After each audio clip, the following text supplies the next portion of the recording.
Hello, and thank you everyone for being here tonight for the Plymouth City Council meeting of Thursday, July 9th, 2026.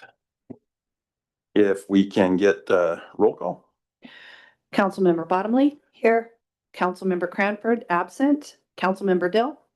Here. Vice Mayor Hornish? Here. Mayor Nunn? Here. Thank you. We have a quorum. All right, can we get pledge of allegiance?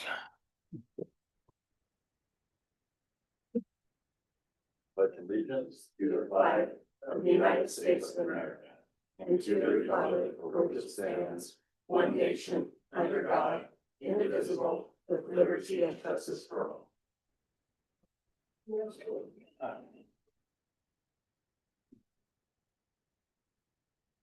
All right, a couple real quick before we get started, a couple statements. Just want to let everybody know, due to work situation, I'm going to have to leave here preferably by 8:30, and we have a lot on our agenda.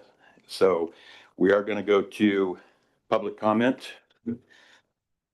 Just ask people to keep it to the 3 minutes, we have a lot on the agenda tonight and about 2 hours for me.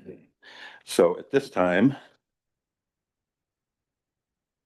I'm going to go to, if I can find them, my public comment cards. We have Raymond Esty. Talks to you. Yeah, you do. Hey, good evening, everybody. I'm Raymond Esty, lifetime resident of Plymouth. I live up in Hogsview. As you know, on 4th of July, we had a nice fire right up next to the subdivision. As you may also know, we only have one way in and one way out of that subdivision. That's also present in Zinfandel Ridge and also going into Wheeler Way. We were fortunate this time around. Fire didn't spread into the neighborhood, but there's been other fires. There's house fire in there. When the police and the firemen are staged in Miller Way going up there, it is blocked off. And I really highly recommend that you guys start looking into this before this becomes a loss of life situation. I'm not up here to aggrandize this, but this needs to be fixed. These subdivisions should have never went in with one way in, one way out. And I know this city's strapped for money. I don't know what the solution is, but I wanted to get up here and express concern around this. It's a big issue. Mm-hmm. What I tell you is, I appreciate you coming in. The problem is, like you say, they should have never been allowed. One way in, one way out, 3 ways in town. There's several others like Burke Ranch and other places, one way in, one way out. And the issue right now is it would be great to extend Miller Way, and it comes to money. I think that property went for sale for about $1.5 million, and that's just the beginning. Then you're probably a couple $1 million to design a road and build it. And so down the road, hopefully that happens. I don't know why it's taken 30 some years, but Been a bit. yeah, there needs to be road all the way through. That would be great. Well, you can also push where Wheeler comes in. Yeah. That dead ends there. You can push that, join that in. That gives Wheeler and out. It doesn't give us a second out, but it does give them a second out portion. The problem is it's so steep right there on Miller. Yeah, there'd have to be some grading and things like that. Logically, to me, it would be smart to just drop down Miller the other way down through the Miller Ranch. Yeah. But I think it's shorter, and there were plans to extend. It was either Golden, I think, over to Landrum. Mm-hmm. But I think that there's some things in the way now that would impede us from being able to do that. It's a shorter distance. City owns some of the property that's already there. And I do believe there's already an easement that shoots out right behind the park right there. Problem, I don't know. I don't believe it's an easement, but it could be. I think the problem with extending through Golden Way is that the property owners that are there now do not want to give up their property. And I could tell you honestly, it'd be nice to fix this. I don't believe in eminent domain. Well, having had my property taken from me for the city sewer pond through eminent domain, I think you guys should probably do eminent domain for the benefit of the whole. Well, thank you for coming, Ram. Yeah. All right, we have Mike Spinetta. Do you mind if I? Yeah, go ahead, chief. Yeah. Sorry. Good evening, Rob Withrow, Fire Chief, Amador Fire. I just wanted to report out on a couple of things and I'll keep it brief and open it up for any questions. I just wanted to give kudos to our city manager Cameron for the 4th of July event. I've been involved in a few of those now, and I think from my perspective, this was probably the smoothest, great communication. Didn't have a lot of the same issues we've had in years past. And I just credit Cameron with that. So thank you. It was a pleasure working with you. As you know, we staffed up quite a bit of equipment for the city on that night, and no extra charge for that. That's just part of our agreement. And I'm very happy with how that turned out. Next, Mayor Nunn, I believe, requested that we report out our call volume from station 122, which is the fire station here in Plymouth. So I'm going to report for last month. Obviously, we're still in July. 33 total calls, 16 of those within the city limits of Plymouth. And then lastly, the Landrum fire. I know there's a lot of rumors and questions and things as far as the cause goes of that fire. The cause has been determined to be equipment use. We're not completely done with our fire report yet, but we're close enough that I'm comfortable releasing that info. We've been getting pressure from the media, but I felt it most appropriate to report that out to this body first before we put out a press release, etc. So here's what happens from here. We'll complete our investigation, our report. Essentially, the investigation's over. We'll compile that documentation. That'll get submitted to the Amador County District Attorney. And then from there, it's really up to the district attorney in terms of any charges, etc. All in all, the fire went very well. We had a lot of resources here, a lot of help. Sutter Creek Fire, Ione Fire, Cal Fire. Everybody worked and coordinated very well. My assignment happened to be up in Hawksview. I was coming from my home in Jackson when I heard the dispatch. Our battalion chief was here, was in command of the fire.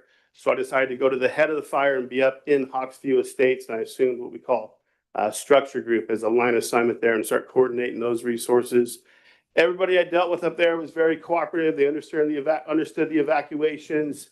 Things went off pretty good. The only hiccup we really had, with the exception of some of those evacuation challenges, and I support what this man says, it is a challenge. We're staging resources of Miller Way and 49, and then we're trying to get people out of those homes. That becomes a problem. But I also understand it's not super easy to put a road in. I get that. And truly, I'll shut up about it in just a minute. I agree. That subdivision should not have been approved with just one way in and one way out. None of them should if we can avoid it. Anyhow, the only hiccup we really had on the Landrum fire was we had a drone in the air. We had to call off a C-130 from making a drop. Fortunately, it wasn't detrimental to the fire, but I can't stress enough how valuable that resource is. CAL FIRE now has a C-130 air tanker that's essentially like 4 of the smaller air tankers coming out of McClellan. That sounds like a long ways away, but in air miles, that's nothing. And if we can utilize that, I really think that's a game changer in terms of initial attack capabilities. And having to wave that off because of a drone, it could have been tragic. So, yeah, that's what I have there. I don't know where I'm at on my 3 minutes, but are there any questions for me? Go ahead. I think the public wants to hear. The one thing I'll say, number one, thank you for the 4th of July event. I talked to some of your people in the street, You bet. and they told me you had over 22 personnel out there and didn't charge us anymore. So we appreciate that. You bet. No problem. Thank you. That was amazing, the job you did on that. Thank you. One question I would bring up is the fire burned in what we call fire light flashy fuels and stuff. Yeah. It went pretty fast up that hill once it Yeah. got to the base of that hill. In the past, we've brought this up, we've talked about it, and it hasn't happened, and it should, but have you ever considered, or would you be willing to bring forward to the city council, say, a vegetation management plan, Absolutely. like some of the Yeah. other cities have, or, Yes. you know, Sutter Creek, Jackson, Ione? Yes. And would you be willing or interested Yes. in the future to do, say, burnouts, training burns or whatever? Yep. Because I was looking at that when we got out there on the fire, I was looking up there, I'm like, that whole area could have already been burned out if we had a Yeah. policy in I place. completely agree. And I think especially in that fuel model, to mitigate that threat is pretty straightforward. That's one evening of burning, and we may not have even had to evacuate those homes. Yeah, But the challenge is going to be where we're going to need support is getting those landowners to agree to that with us, right? And understanding that we're taking on the liability, all that stuff. We understand the responsibility that comes with it. But we're gonna be on their property, we are gonna be putting fire on the ground, but in a controlled manner, a safe manner. But yeah, I completely agree with you. Well, that's where I talk about, you know, what the other cities have in place is, you know, I know some of it's like grass has to be under 4 inches in the city or whatever. They have to put in a dozer line and all that stuff. So most of the larger landowners generally tend to go for it because it's a lot cheaper to have the fire department Yeah. come burn it than it is to hire somebody with a bulldozer or Totally pay agree. somebody to weed eat. Yeah, and frankly, So- I would love it for our training as well. We've been burning in Sutter Creek the last few weeks and it's been invaluable training for us. But yeah, I'm totally support that. So if one of those other cities has a plan that you think's good and works, you could possibly get a copy of that ordinance or that plan, bring it to our city manager and for us to put on the agenda, approved quite possibly, or we could ask those other cities. Yeah, there's a couple of things we have to work out, but I think it's totally doable. Yeah. Three. So we don't have this on the agenda, so I think we need to No. kind of move on from this All right. topic, but we can bring. Well, it's interesting. Everybody's, I know, worried about it right now. We've So, gotten the direction. I I think support that though. we can bring that forward in the future. okay. Any questions for me regarding the Landrum fire or any of that? Okay, thank you very much. Thank you for the awesome job on it. Well, Sounds, you're difficult to understand where I sit. Either you're equipment. Not sure. Right? Is anyone else having trouble? Justin, Robert, Ashley, you hearing me? Yeah. I'm sorry if you're not, sir. I do apologize. Okay, next we have Mike Spinetta.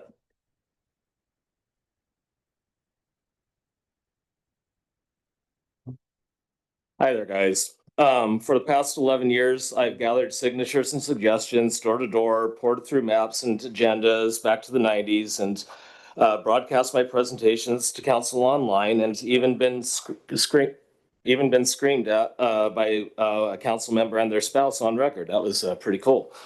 None of that matters. What matters is now. Yesterday, I spent 6.5 hours at the county offices and other Jackson locations getting items laid out and to address the Landrum fire. And I want to kind of use the idea of the house fire 2 years ago on Miller and Golden too, to kind of combine the two things and maybe come up with some solutions. Both times, while professional agencies worked in tandem, Miller Way was reasonably closed to traffic. And, you know, there's solutions to that. And one thing I was kind of disappointed in is that 3 years ago, someone using an account on Facebook with the identity of Councilman Nunn posted a personal opinion on the pickle page in the form of a vote supporting something that said, the Hawksview walking trail for access is not the city's responsibility. They bought there knowing there was no access. And there was another vote there too that said that. And, you know, it's kind of disappointing.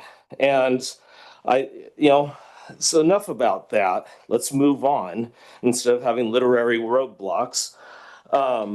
What if an idea we could do that would be really easy, get a hydrant on the north side, where we had one on the south side. And I don't know the layout, guys. I didn't go and memorize it.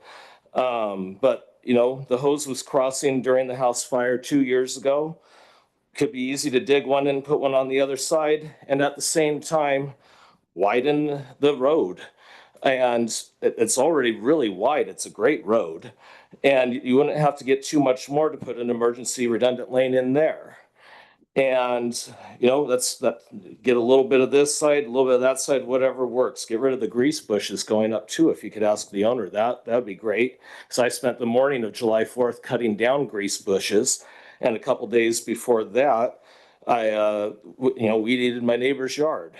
So, you know, we're smart enough to do stuff. You guys can see what's wrong on the way up too. I think that we could also have a nice big, you know, kind of like Hercules and other towns in the Bay Area do this, where they just have these ground up fields around their cities. And it's great, you know, we could have that on the whole west side that burns. And there's usually a staging area there, some kind of bulldozed area, and I don't know if it was there. Could I please have an extra minute? 30 Um, seconds. Okay, great. There's the idea of getting Prisk's property there and we could have an emergency access route there. I also found a map from 1996 where council decided that the map showing the dedication of the road of Golden Way attaching to Landrum was rejected. That kind of settles that thing. So I have that right over there in a pile for you guys so you can see it. And council rejected it then. Let's get something this time. Even just the walking path, making it easier with rock, an emergency path. Anyway, that's all great. I also talked to the sheriff and chief about offering a cash reward, and I'll give someone cash if they do the right thing, call in secret witness or the sheriff's non-emergency number and get that SOB that had the drone up. And I hope they're listening to the meeting. Because a lot of us worked on that on the Sand Fire. A lot of us photographers worked on that, and we found the guy in Southern California. And that set precedent for the nation on drones. Anyway, also in El Dorado Hills, at CVS there, they have a sign posted that says mow your weeds. And they do that on other properties. So that's another thing. Thank you. Yep. We have Ron Antone, or no, this is on the farmer market one. Yeah, farmer's market. Never mind. Sorry. Okay.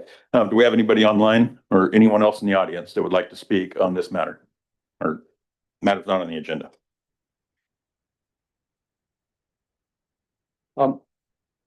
I saw that the farmer's market for Plymouth was on the agenda this evening. Yeah, that's going to be on the agenda. If you want to talk just on that, you get a chance to talk on that too. This is for matters not on the agenda. Oh. I messed up. I didn't see that that's what your speaker card was about, but you could talk about it now or you can talk about it when we actually do it. Up to you. I better talk about it as we bring that agenda item Why don't up. we do that then? Yeah, I'm sorry. That was my mistake. Anybody else in the audience wants to speak or anybody online? Jake? All right, so at this time, we're going to close public comment. And we're going to move on to 5, consent calendar. Mayor Nunn, Yeah. you need to approve the agenda. It's on the, Number 2. oh. I thought that was on the consent calendar. You know. Okay, item 2, approval of city council regular meeting agenda, July 9th, 2026. So moved. I'll second it. Councilmember Bottomley? Aye. Councilmember Dill? Aye. Vice Mayor Hornish? Aye. Mayor Nunn? Aye. Thank you. Motion passes. Okay, consent calendar, item 5. Get a motion to approve. Nothing's been pulled. I'll make a motion to approve the consent calendar. And it's stated. Okay. I'll second the motion. Councilmember Bottomley? Aye. Councilmember Dill? Aye. Vice Mayor Hornish? Aye. Mayor Nunn? Aye. Thank you. Motion passes.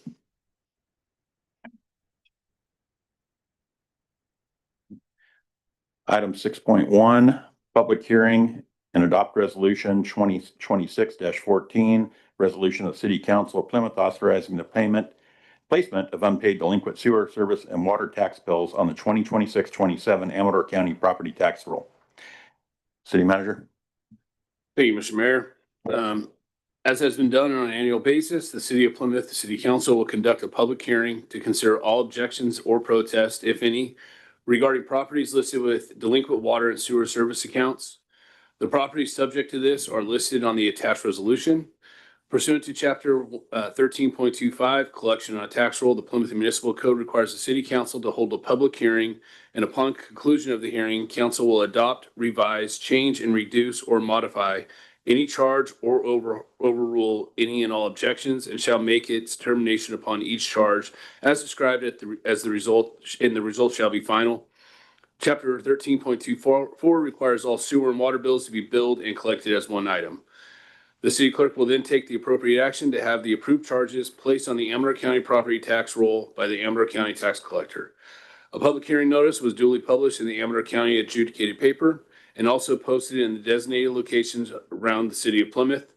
The county requires an active signed resolution no later than August 10th, 2026 in order to place the lien on the listed APN numbers as allowed by state and local law. Fiscal impact, potentially recovery in approximately $178,521 dollars. The cost of having, or minus cost of having the county tax collector administer this service, which shall not exceed 1% of all monies collected. So our recommendation is adopt resolution 2026 TAC 14, authorizing the placement of unpaid delinquent sewer service and water bills on properties listed herein upon the 2026-27 Amador County property tax roll. Thank you. All right. Open up public comment. Any public comment on this? Yes, sir. Come up. Fee simple lots that now are defined by acre. Sir, if you want to make public comment, you gotta come up here. I couldn't hear you. I didn't actually hear you, so you'd have to come to the podium if you want to make public comment.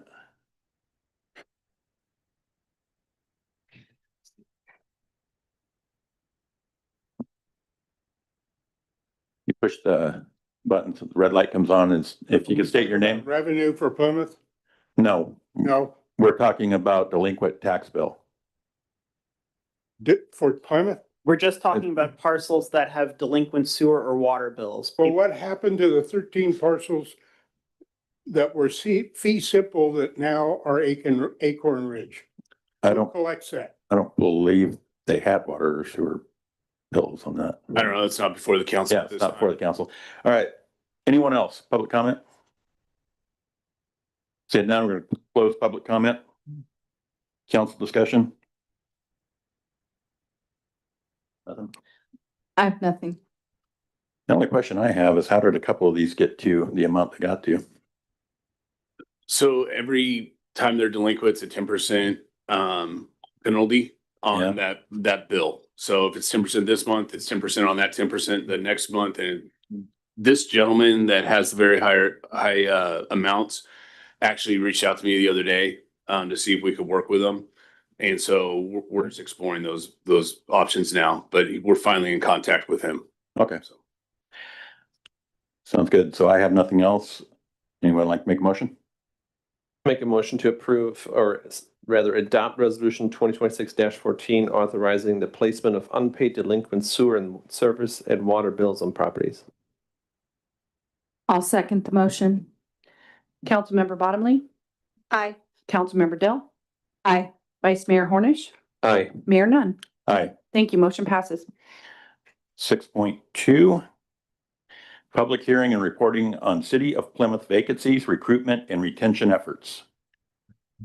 thank you, Mr. Mayor. In accordance with AB 2561, which went into effect on January 1st, 2025, the City of Plymouth must hold a required public hearing annually per fiscal year on vacancies at the city, recruitment and retention efforts, and identifying any issues and any necessary changes to the city's policies, procedures, and recruitment. The city will present the information to that effect at tonight's meeting. Except for staff time, there is no fiscal impact, and staff recommends council conduct the public hearing and receive the presentation. Okay. Any public comment about this? Right. Oh, all right.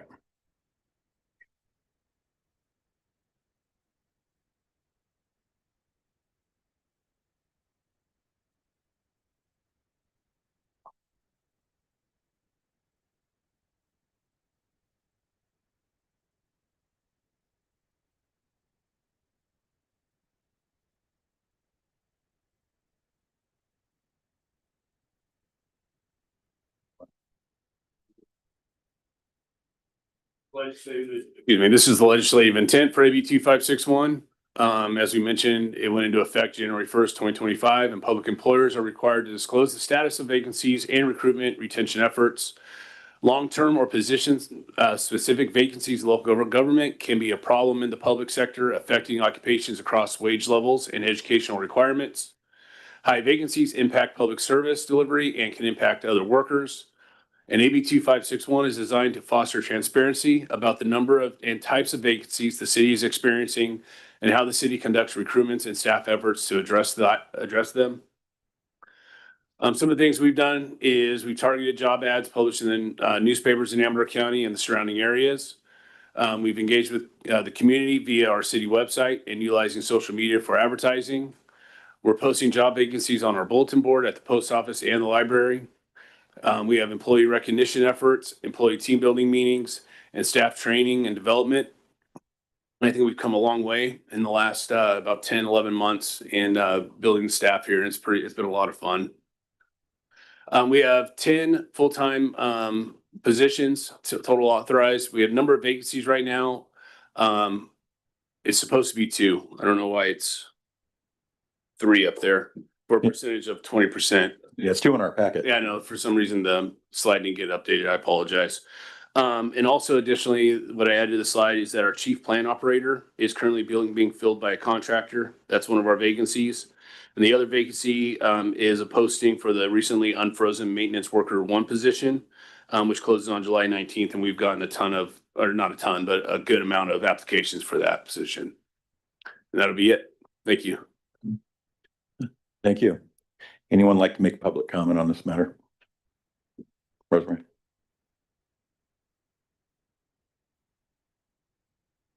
Rosemary Marino Moody, Plymouth. My question is that the chief plant operator is currently filled by a contractor. Is that going to be a long-term situation? And if so, is that contract going to come to the council for approval? Because at some point, I would think it would get over your spending limit. So I'm curious about what we're doing in those terms. We have a good relationship with our contractor right now, but it will be coming to the council because it will be over my limit. So probably at our next meeting, that will be coming through.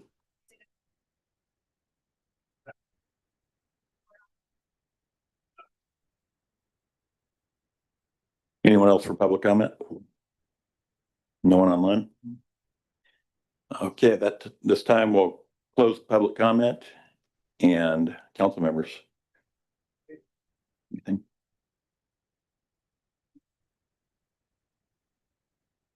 Is that good? Nothing? Debbie? Nothing from me. Cameron.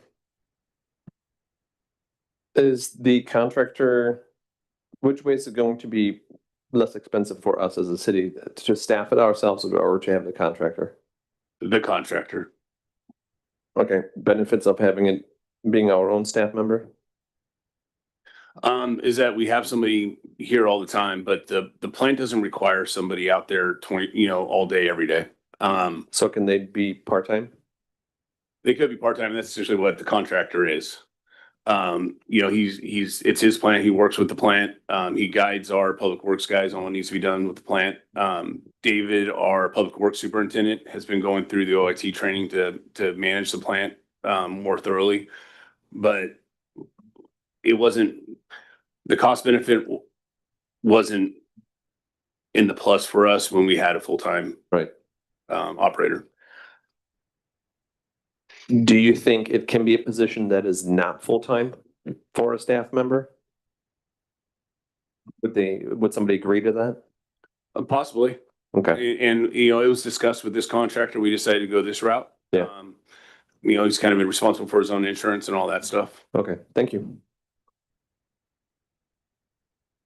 I have nothing. Can we get a motion? No action needed on this one. No action needed. Okay, no action needed. I'm sorry. All right, 7.2, Amador County Community Wildfire Protection Plan. City manager? Oh, what? I have it down as 7.2. So 7.2 is the wildfire plan. However, we still need to address 7.1. And since it was on the agenda, probably take public comment, even though we're not going to entertain it. Oh, okay. I pulled it out of my packet to make it more manageable because my packet was 300 and some pages, so I missed it. I apologize. So wait, are we pulling 7.1? Yes, we're going to pull 7.1 until I believe the meeting of August 13th. Thank you. As Cameron said, we should still take public comment on it since it was on the agenda in case somebody showed up. Oh, yeah, if you want public comment on item 7.1, the city budget.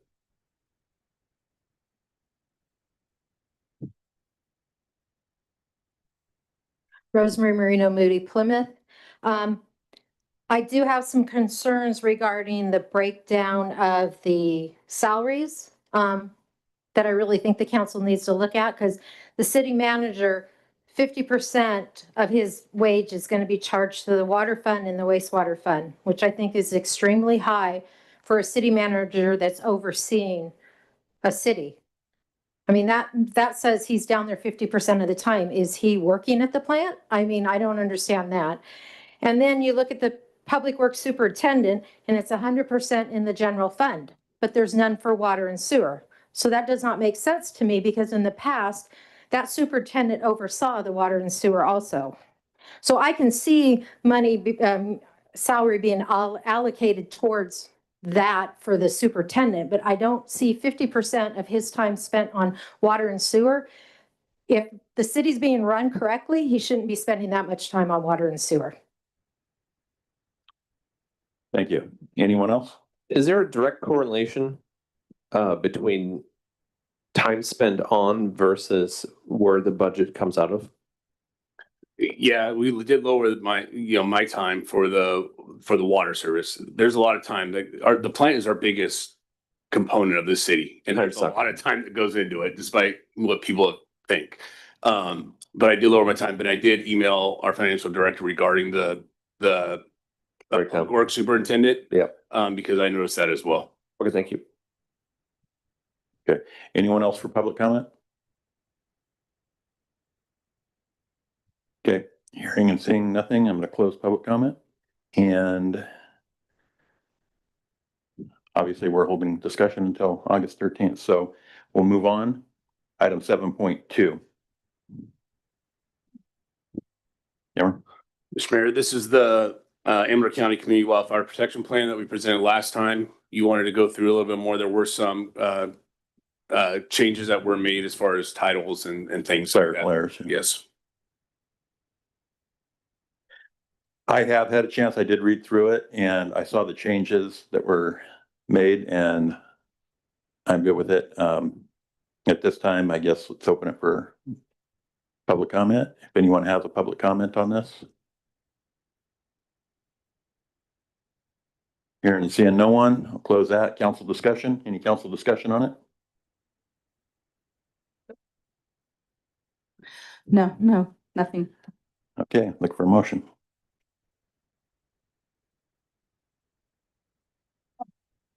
I'll make a motion to approve, Adopt, I think. adopt Is it adopt? the Amador County Community Wildfire Protection Plan. I'll second the motion. Councilmember Bottomley, Aye. Councilmember Dill, Aye. Vice Mayor Hornish, Aye. Mayor Nunn. Aye. Thank you. Motion passes. 7.3. Thank you, Mr. Mayor. I apologize to cut you off. I'll read the subject. It's the approval of equipment upgrades to improve wastewater disinfection and regulatory compliance at the city's wastewater treatment plant. The city of Plymouth's wastewater treatment plant disinfects treated wastewater by injecting chlorine into the pipeline between the treatment pond and the final stage pond prior to discharge. Under the current configuration, chlorine is based solely on wastewater flow before entering the final pond, where compliance bacteriological samples are collected. While this process has served the city for many years, it has become increasingly apparent that the existing disinfection system no longer provides the level of process control necessary to consistently achieve reliable treatment performance. The city has experienced challenges consistently meeting bacteriological permit requirements for an extended period of time, and these challenges existed prior to the city's acceptance of outside septic hauled waste. Although plant operators have diligently managed this treatment process, the current system does not ensure a thorough mixing of chlorine throughout the treated wastewater or verify that an adequate chlorine residual is maintained before discharge. As a result, operators must make adjustments without continuous feedback regarding the effectiveness of the disinfection process. Staff has evaluated the treatment process and determined that modernization of the city's disinfection system will significantly improve reliability and process control. The proposed project includes the installation of an inline static mixer, an online chlorine residual analyzer, and an automated programmable logic controller dosing controls. The inline static mixer will thoroughly blend chlorine throughout the treated wastewater, while the online analyzer will continuously monitor chlorine residual levels in real time.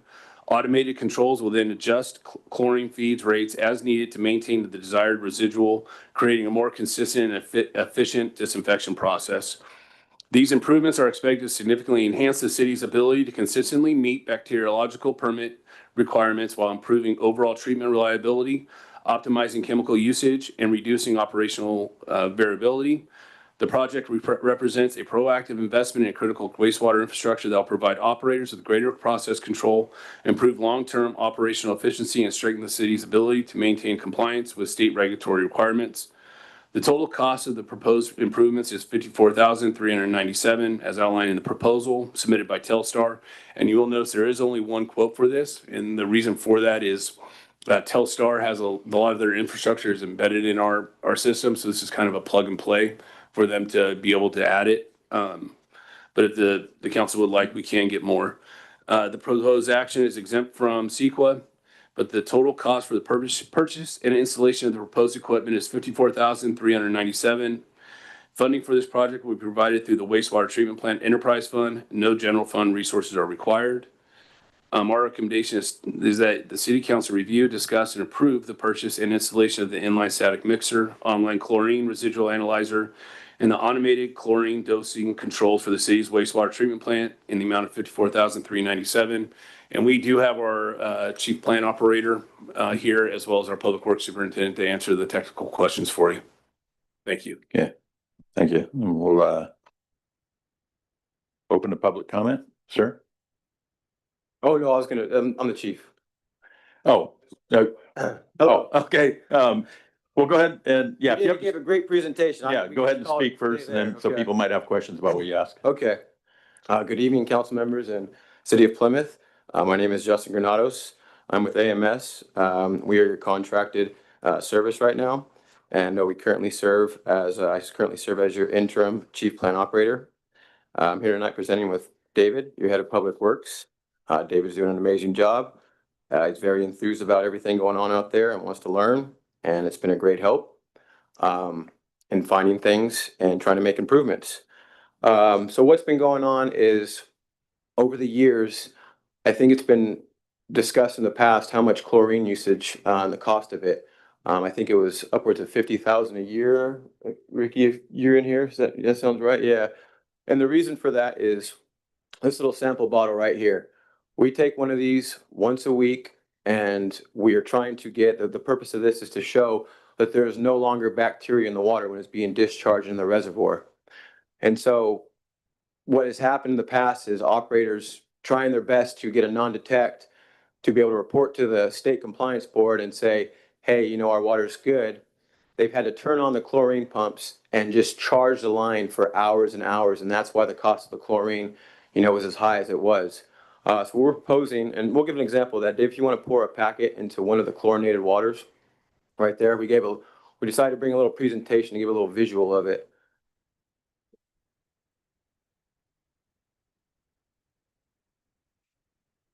So as it's going in there, I don't know if you, I'm sure you can see a council member. Go ahead and pour another one in there, Dave. We'll make it, if you can see in the, it's turning pink, right? Yeah.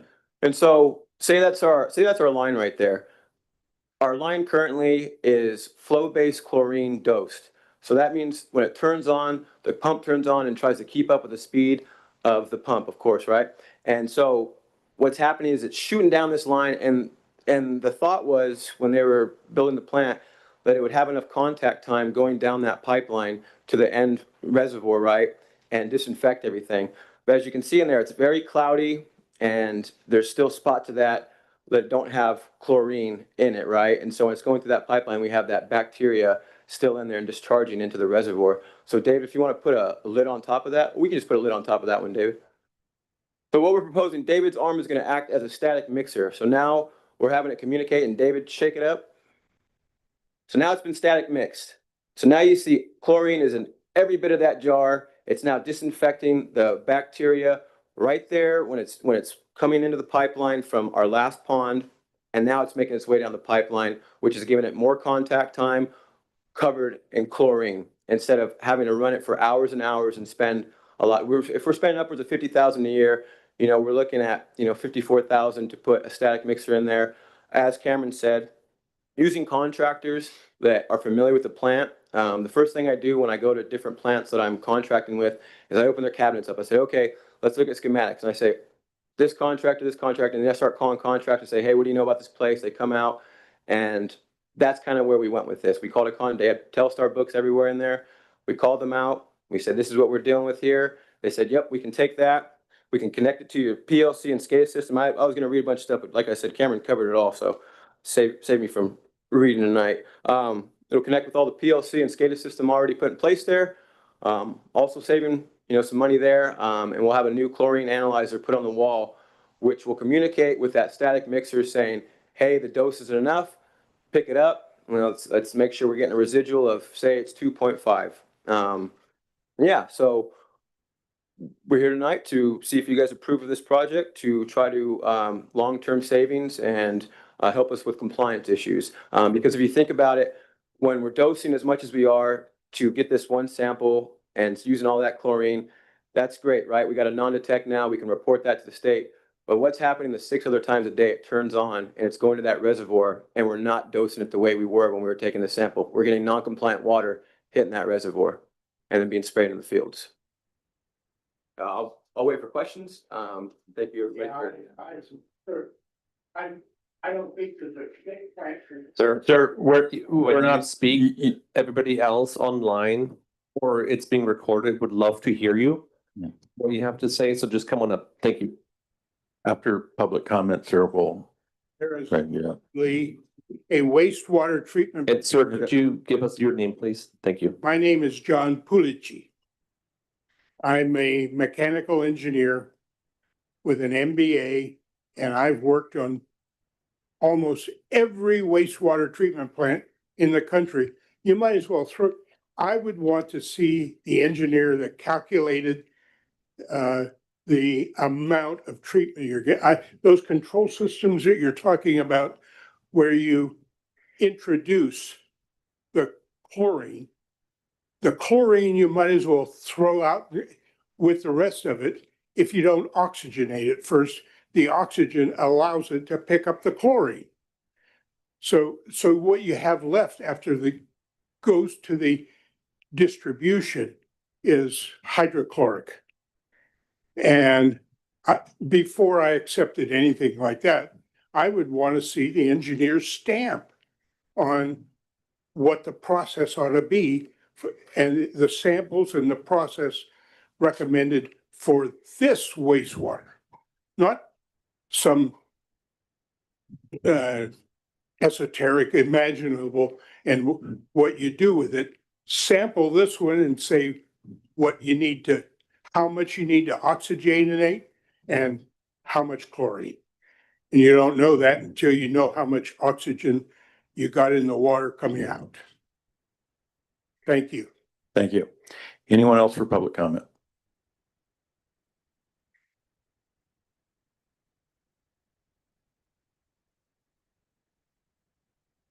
Robert Moody.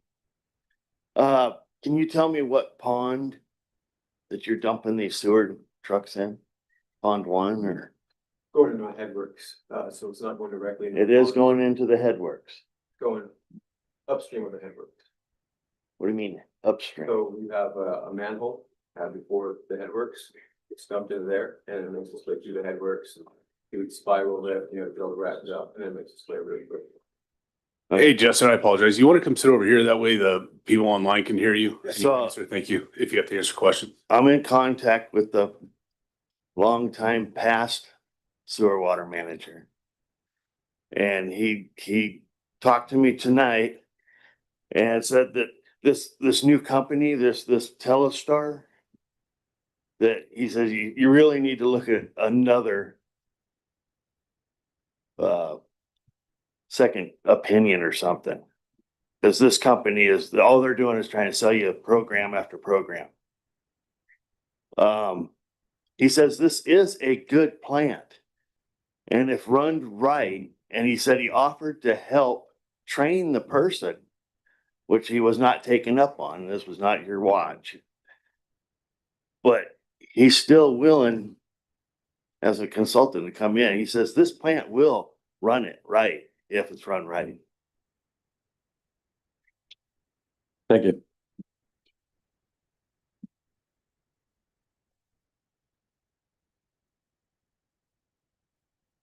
So this for $54,000, is it just for the installation and the software of this program? Or what is the ongoing cost to the city going to be for this? I mean, obviously this company, if you've got software, are we paying a monthly maintenance fee to them for support?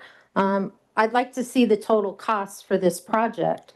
But I'm also concerned that the city didn't go out and get bids for this either, because I'm sure there's more than just this company that does this.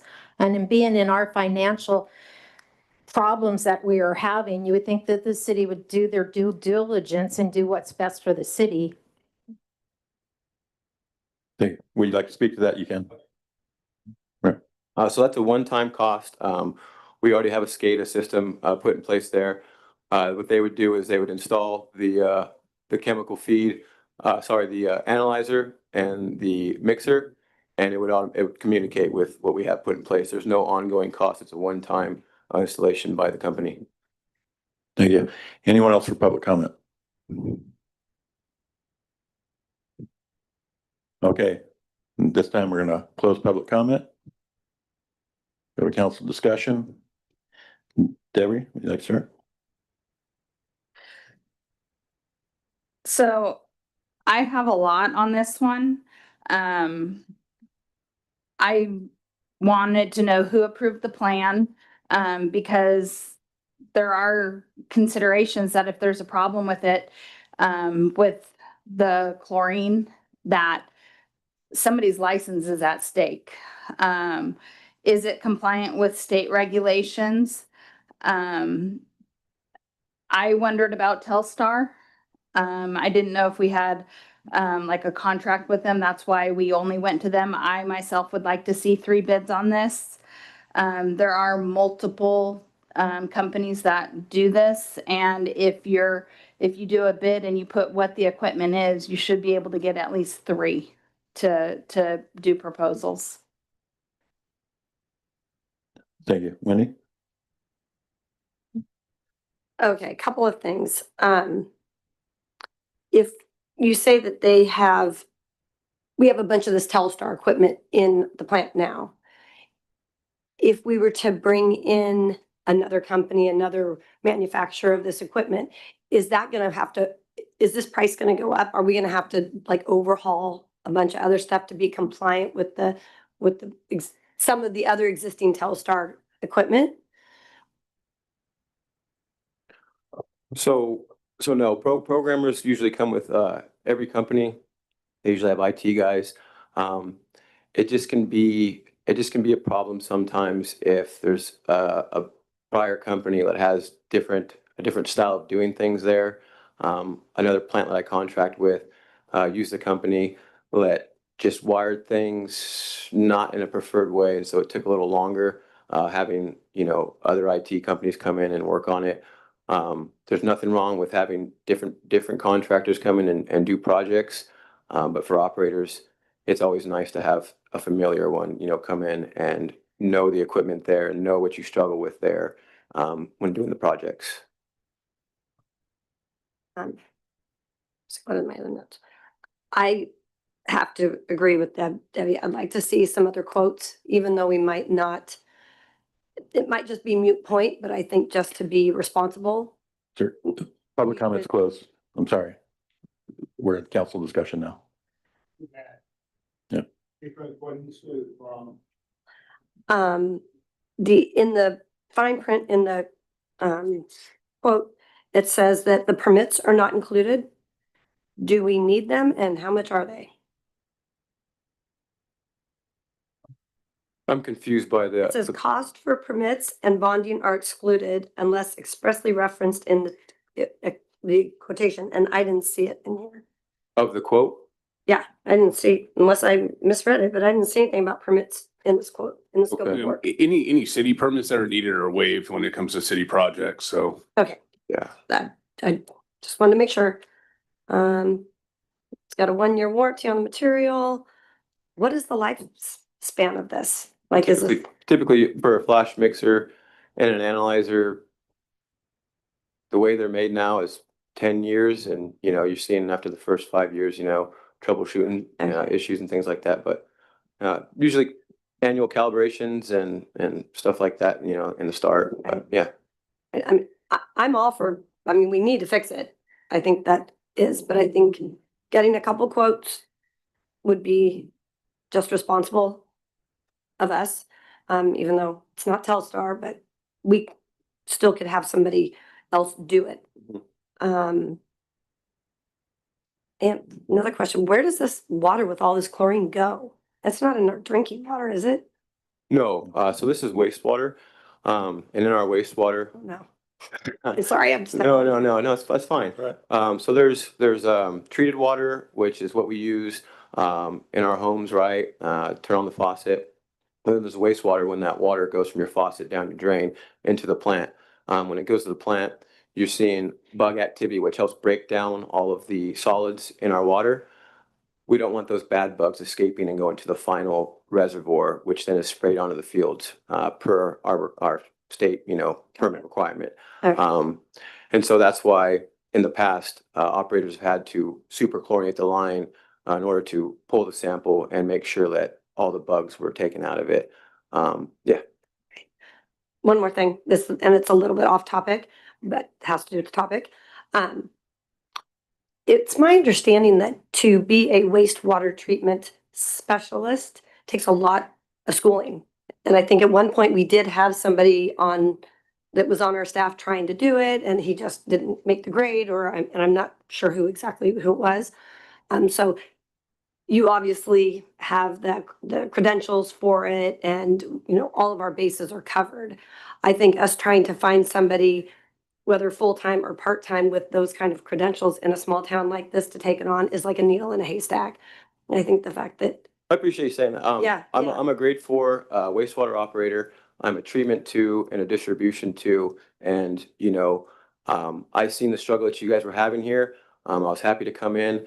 It's definitely not, my contract is definitely not the cost usually of what my license is, but, I'm here to help train staff. And I think there's a bigger picture plan a year from now to save more money in the future, kind of consolidating things. It's definitely a specialized field.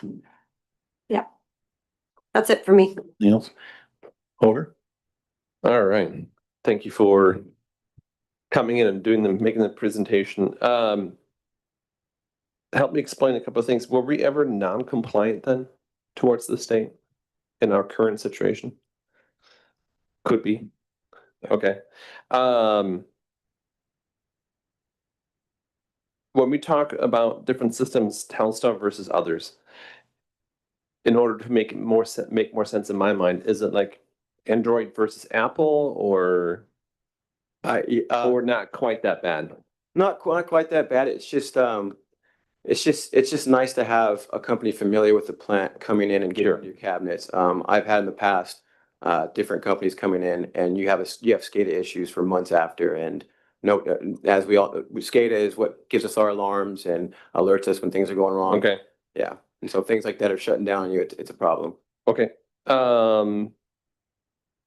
don't know if you know the answer to this, or if Cameron does, but how quickly would a new system like this pay for itself?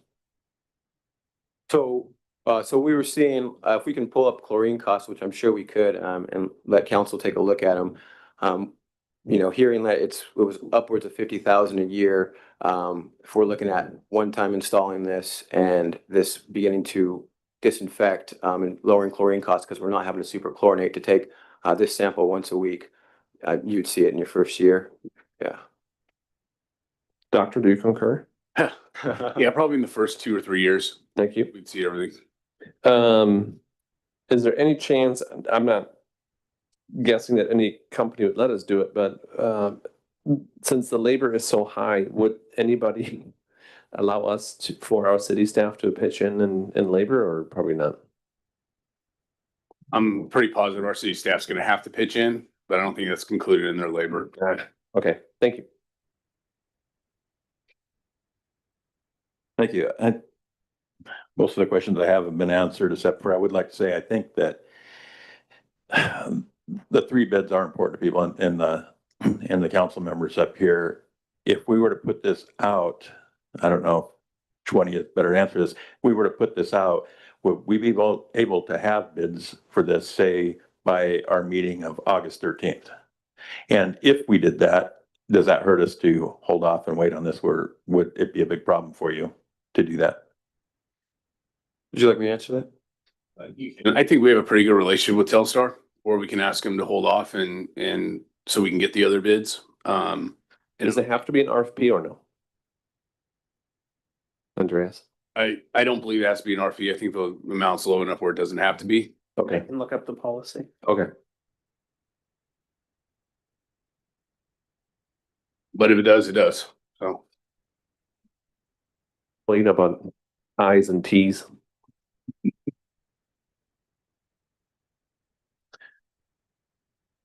Andrea's looking that up.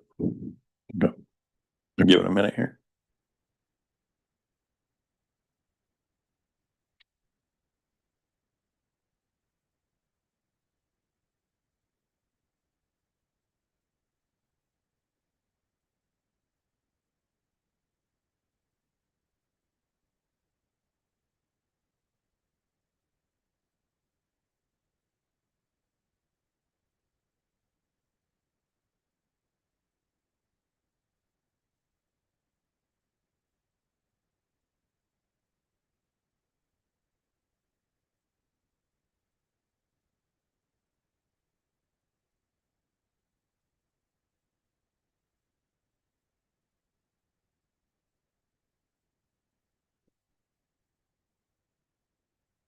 Andreas, should we take a quick recess or?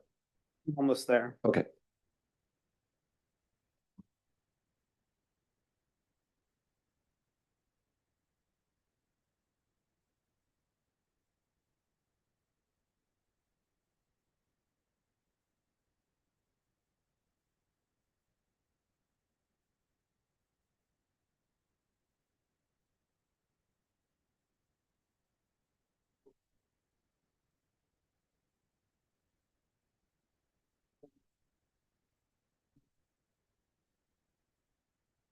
Looks like we should be okay with informal quotes on this amount.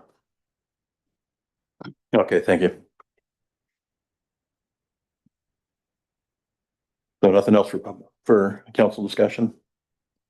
No, I'd be Okay. happy at the. All right, with that, look for a motion or on this, would we just, The if we want to do it, direction the direction would go back? Direction is to go get more quotes. Yeah, so we don't need to do a. You don't need to take a Okay. vote. We've taken that direction. Yeah, I think overall it's what we want to do.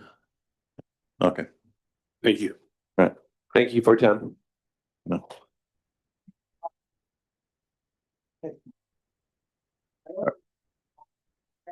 Sir, please.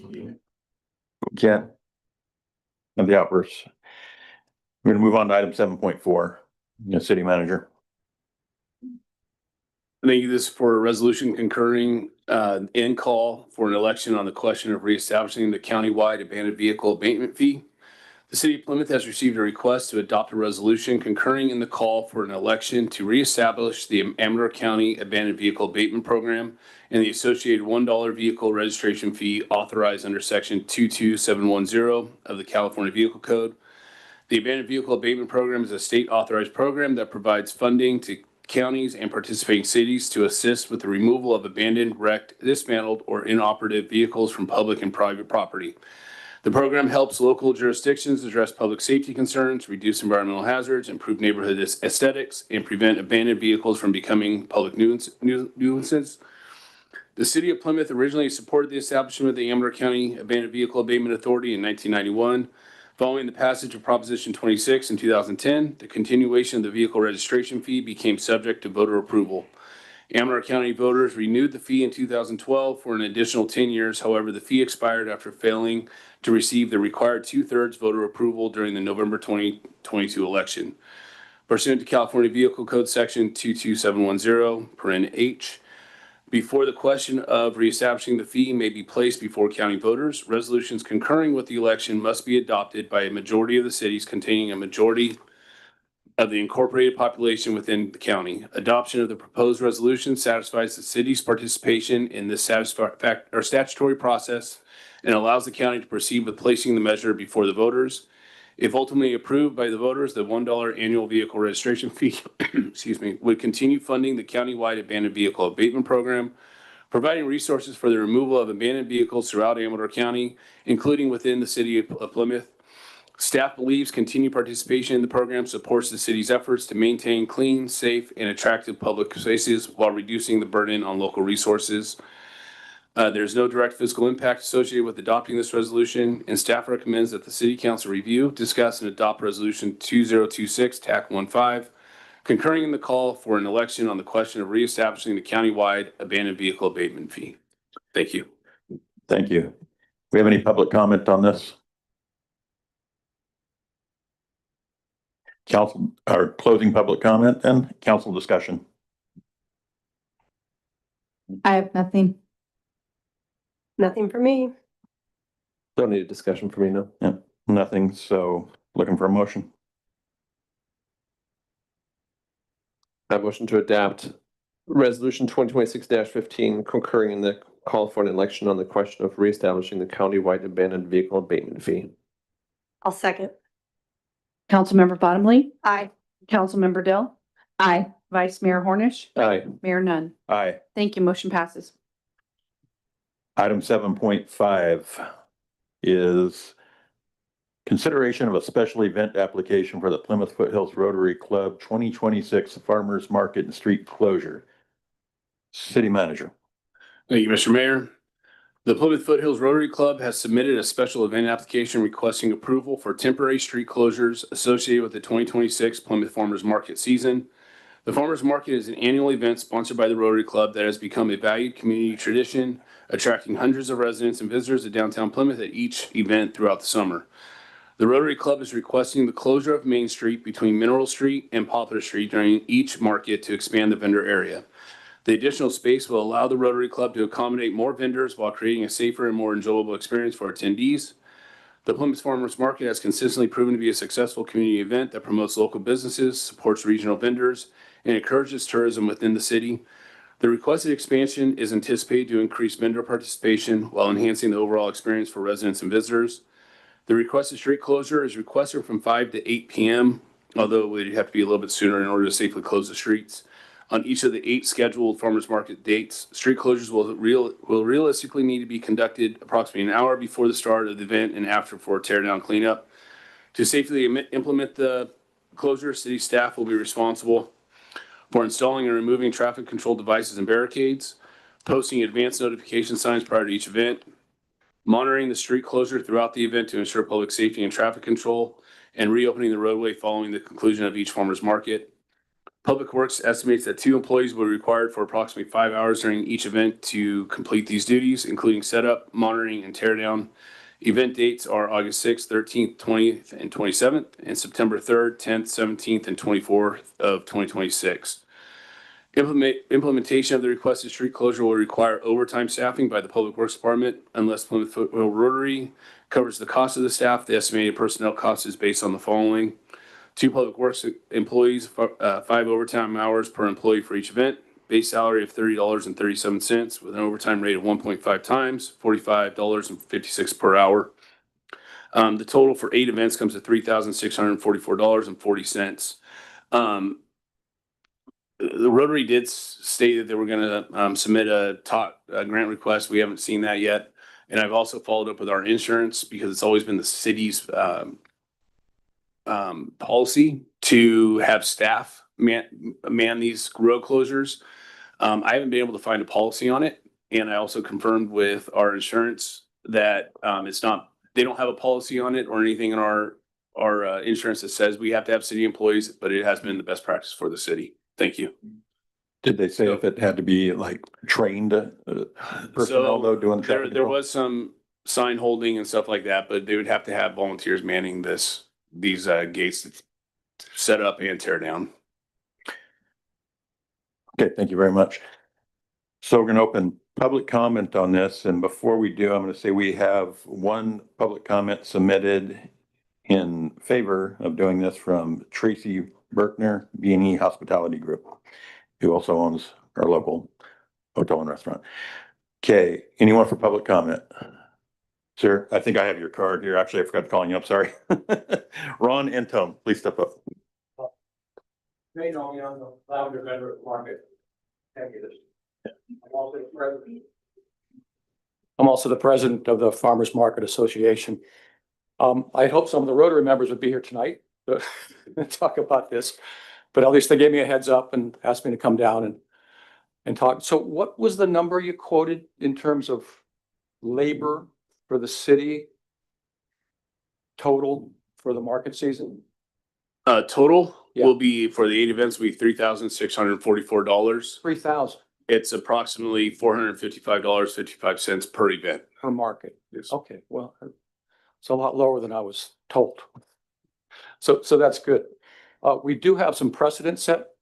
A few years ago, I went before the Board of Supervisors for Volcano. Of course, they're not an incorporated city, so I had to go through the county. We got unanimous support from the supervisors to close the road. Jeff Brown was very instrumental in helping us work through that. He used his expendable fund to pay the fee. We worked with Public Works for Amador County, who allowed us to pick up the signs from their yard and take them to our location and bring them back. So we had volunteers setting up those signs. I don't know if that's an option or maybe a partial option for what we're doing this season, for what we're requesting. But something to discuss. Because even at $450 per market, it adds up obviously 8 or 9 markets. I'm not sure if we have 8 or 9, Cameron. I counted 8 on the dates that were Okay, given. it very well might be. I haven't looked at that schedule that close. I thought it's usually 9, 4 one month, 5 the other. So if that's a possibility, it would certainly help us financially if Rotary volunteers could help handle the signs, maybe put them up and take them down and put them in one central location where they could be gathered. Something to discuss if the city's open to that. I know that acquiring Main Street and Volcano has made a huge difference in the market. We're fortunate to have the country store up there chip in and split the cost of using barriers that they're the same as the cities, but we didn't have to go to the city every week and get the barriers. So that helped out. So we're actually putting up barriers and detour signs that the market owns up in Volcano. I don't know if that's an option either. But over time, just not this one season, but next season and the season after, it's going to add up, right? So something else to consider. So I don't know that we're going to get anything resolved tonight other than our wish to participate in the manning of the signs and the barricades. But it does make a difference. We have vendors in the park up on the hill. We have vendors in the park between the food and the main grassy area in the park that we'd like to open up. It would make more seating available for people to come and eat at the tables, and get a little less congestion within the market. And so we'd still have the park. We'd still have music in the gazebo. We'd still have beer and wine right there at the curb where they have been. But we'd have 4 or 5 vendors, in the street, and allow us to bring another produce vendor, a couple of craft vendors we've got a pretty extensive waiting list for this market because we're limited by space. We're over time, so I appreciate your input on it, and we will consider that. And thank you. Anyone else for public comment on this? Mike?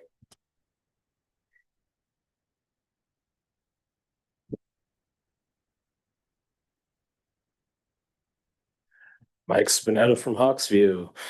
I was frantically texting our Rotary president down there in the audience because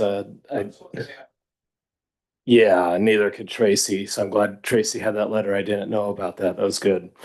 And I would just liken it to the best operations of the Harvest Festival, where we closed down the road and things work well, and however the operations, work for that and the volunteering and, expanding that market it's so positive and having less congestion. It made it so much easier during the Harvest Fest. And I really like the idea too. of doing this, and, you know, businesses can be open during it. There's still enough parking and everything. And, but having more businesses, you know, selling more vendors, I think that's very, very positive. And, you know, I used to sell at the farmer's market, raising money for the schools by selling flowers and selling lemonade and selling butterflies. Even one time I outsold Rotary's alcohol revenue just by selling butterflies. I think I made about $500, and I kept catching them and giving them back too. Taught the kids how to do that. But and then Tracy graciously bought all of the remaining flowers and decorated taste with it. So anyway, I think it's a real good idea. We have all the ways in and out and here and around for everyone to go, and plenty of parking. So I hope you do support the idea, and Nan and Tracy and everybody at Rotary, they're really good. All you guys, we're all great, supporting the city. So thanks for your support if this goes forward. Yeah. Anyone else? Yes, sir. Nice. Yeah, sir. You have to come Sir, to the you gotta podium come for to the your- microphone.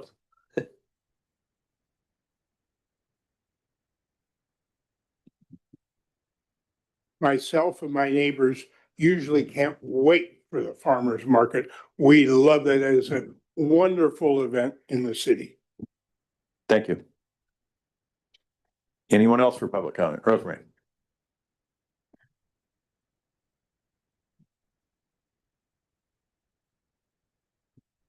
Rosemary Marino Moody, Plymouth. I do have to disagree with Mike. There is not enough parking for the farmer's market. And now we're going to be taking some more parking spots away. I'm fully supportive of the farmer's market. I think it's a great thing for Plymouth. A lot of people from other towns in the county come, which is wonderful to see people, and it's a great experience. I have no problem with that. The $3,600 though, I do have a problem with that. The city fronting the bill for that. It just seems like a lot of money and really no benefit to the city.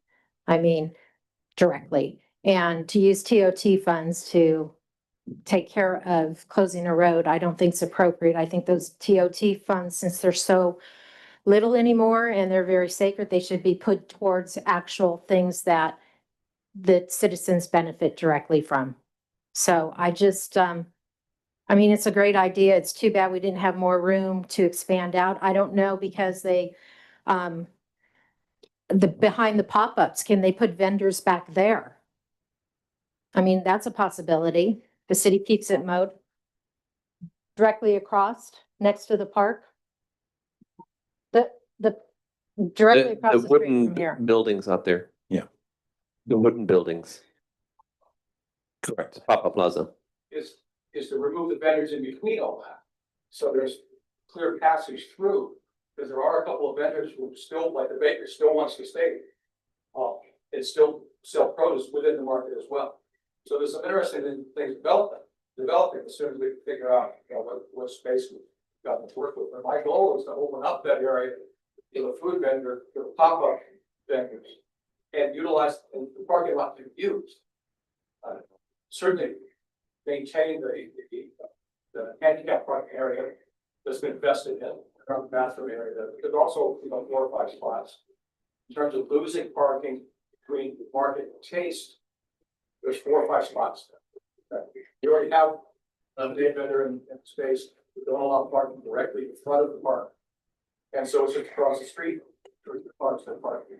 But I'm saying behind the pop-ups is a area that the city owns that is plenty of room to put additional vendors, and then they would go through the pop-ups, which give them exposure, because that's what we're trying to do, is to get their businesses going. So hopefully that they open up in Plymouth, but because you're not allowing parking back there, so that space is not utilized. I mean, I'm just saying that way you could have it all in that side of the area and not close down the road and not. I think we do have people parking back there, so we would just lose the spots, I think, along the fence on, like, say, the right side of the park, or the play area. Going up, is that what you're talking about? No, I'm talking about this side behind the pop-ups. On this side? Pop-up, that's where vendors should. Yeah, I've been told that. I'm saying that that's another alternative to both in the road and this expense. City. Maybe if we were financially stable, we could afford to put that like that. Be watching our. All right, thank you. Anyone else for public comment on this? No one online? Okay, going once, going twice. All right. We're gonna close public comment and go to council discussion. Debbie?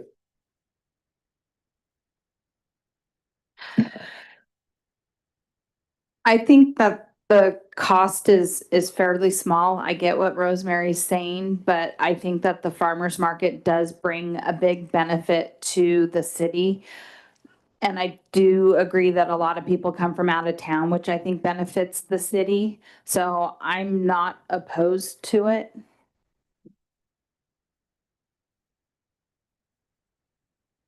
Yeah, you get Winnie?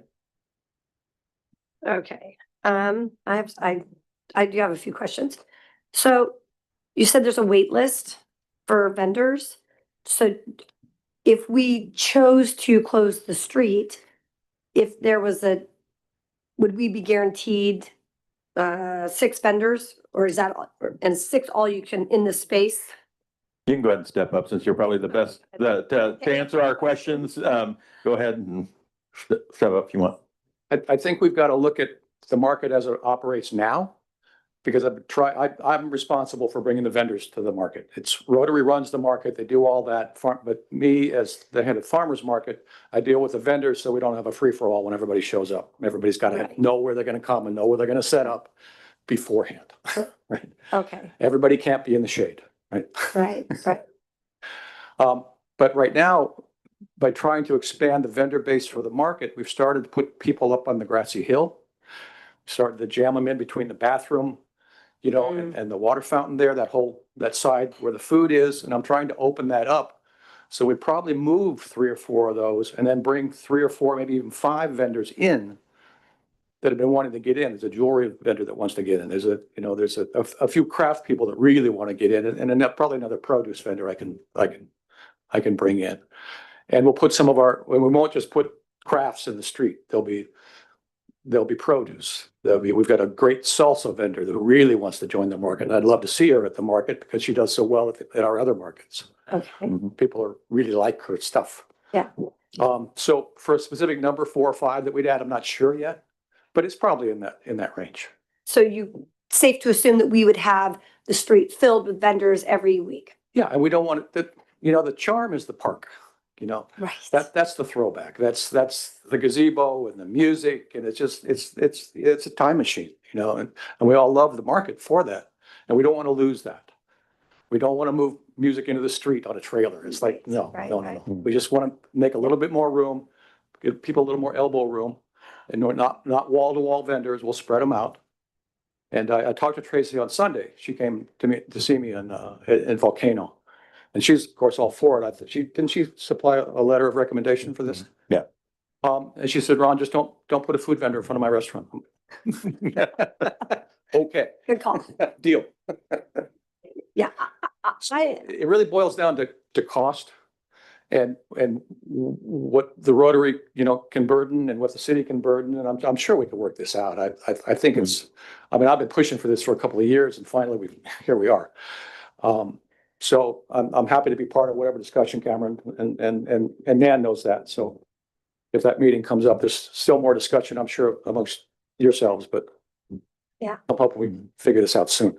I love the farmer's market. I'm a solid Me farmer's too. market I've been doing person. that market for 10 years. Yeah, and I've been to some big ones, and they're great. Also, closing the street because the more people we get down there, the more people are going to be crossing the street. So it also brings a safety factor. Sure. People are parking down these side streets. If the street's closed, you're not going to have any cross traffic. People. Right. I mean, the 2 barriers is gonna resolve that. It's just, and that, yes, it will eliminate a couple of parking spots in front of Taste. That's going to be the downside. Did I hear correctly that we don't have a insurance policy or, about, or protocol, I should say, for the Rotary being able to set up the signs, so we would not have to use public works people, or maybe one person just to make sure that they're done properly. Like yeah, like a setup check, and then they're good, and then they'd be responsible for, taking the equipment back to the yard or where, I'm not sure where it goes. Where, I mean, that's the kind of details we have to get worked out. Yeah. In regards to insurance, I mean, this is Rotary's market, and if there was an insurance policy to be taken out, they would do it. Okay. Amador Farmers Market runs, without Rotary, the Ione Market, the Volcano Market, and the Soda Creek Market. We're always asked to get an insurance policy, liability insurance policy, and name the city as additionally insured. Rotary could possibly do that, but I can't speak for them. It would make it a lot more palatable if we could do that, if we could not That's the use way to all of go. our city employees. They might not all want to work on a Thursday night. I mean, let's be real, but are they gonna draw straws? And then we wouldn't be tied with this amount of money that, we're trying to hand off to Rotary or to the city, or, nobody wants to pay it, because if Yeah. we could get the Rotary to do some of the legwork on the equipment, setting up the street, that would, Or if people sign up in the city volunteer program, which is covered by your insurance. yeah, I don't know about any of that stuff. I know Rotary has a good Rules, but I volunteer don't know. base. I mean, Rotary's got a good volunteer base, and it's worked for many Yes, years, yeah. and so, I'm just looking for ways to make this happen, because I think it's great, but thank you. to benefit benefit the Right. city, benefit the small vendors. I mean, all about it, man. Big boxes coming in, and I'm over it. Small Yeah, and we've stuff all been to is- the farmer's market. We know how much Yes. everybody appreciates, Absolutely. who's there and what they can find there, Yep, so. yep. So those are, I think that is. Okay. Councilwoman My two Bottomley, if I can just reiterate that the city doesn't have any policies on it. It's just been a long-term practice of the city to manage those. The CIRA doesn't have anything specific addressing road closures such as this. They did recommend that we follow a certain guideline and having flaggers and stuff there, but whether it's volunteer or city staff, they're not giving any input on it. So. I have a quick question for, before we get a hold of here. Just in anticipation of this agenda item being passed and being on, did yourself or anyone else reach out to city employees and see how they would feel about for 2 months in a row being mandatory to work week in and week out? Because I mean, they might want to, they might love the overtime or what. I'm just curious if we know their feeling on having to do this for 2 months in a row. No, sir. I've not polled them. But we have a pretty solid crew all throughout, whether it's Public Works or myself or somebody would man it if needed. And I'm a lot cheaper than the Public Works guys. All right, well, I'll get up, hold your stoves and let him go, sister. Thank you, Don. The way I see it, I mean, there's three things that come to mind. Change the city policy if there is such a thing in place, but you said there isn't, right? Since there isn't one, let's get Rotary to put up the labor, and they should already have a COI naming the city as an extra insured. So let's make sure that's happening. If that were not to be feasible, the next point that I would bring up is let's split the cost with Rotary. And then the next point I would bring up is why can't we staff them from 1 PM to 9 PM on that day to make that their full day? The answer to the last part, we are a skeleton crew on Public Works right now. I mean, it would be detrimental to the city operations, if we. To take away further. Correct. Okay, so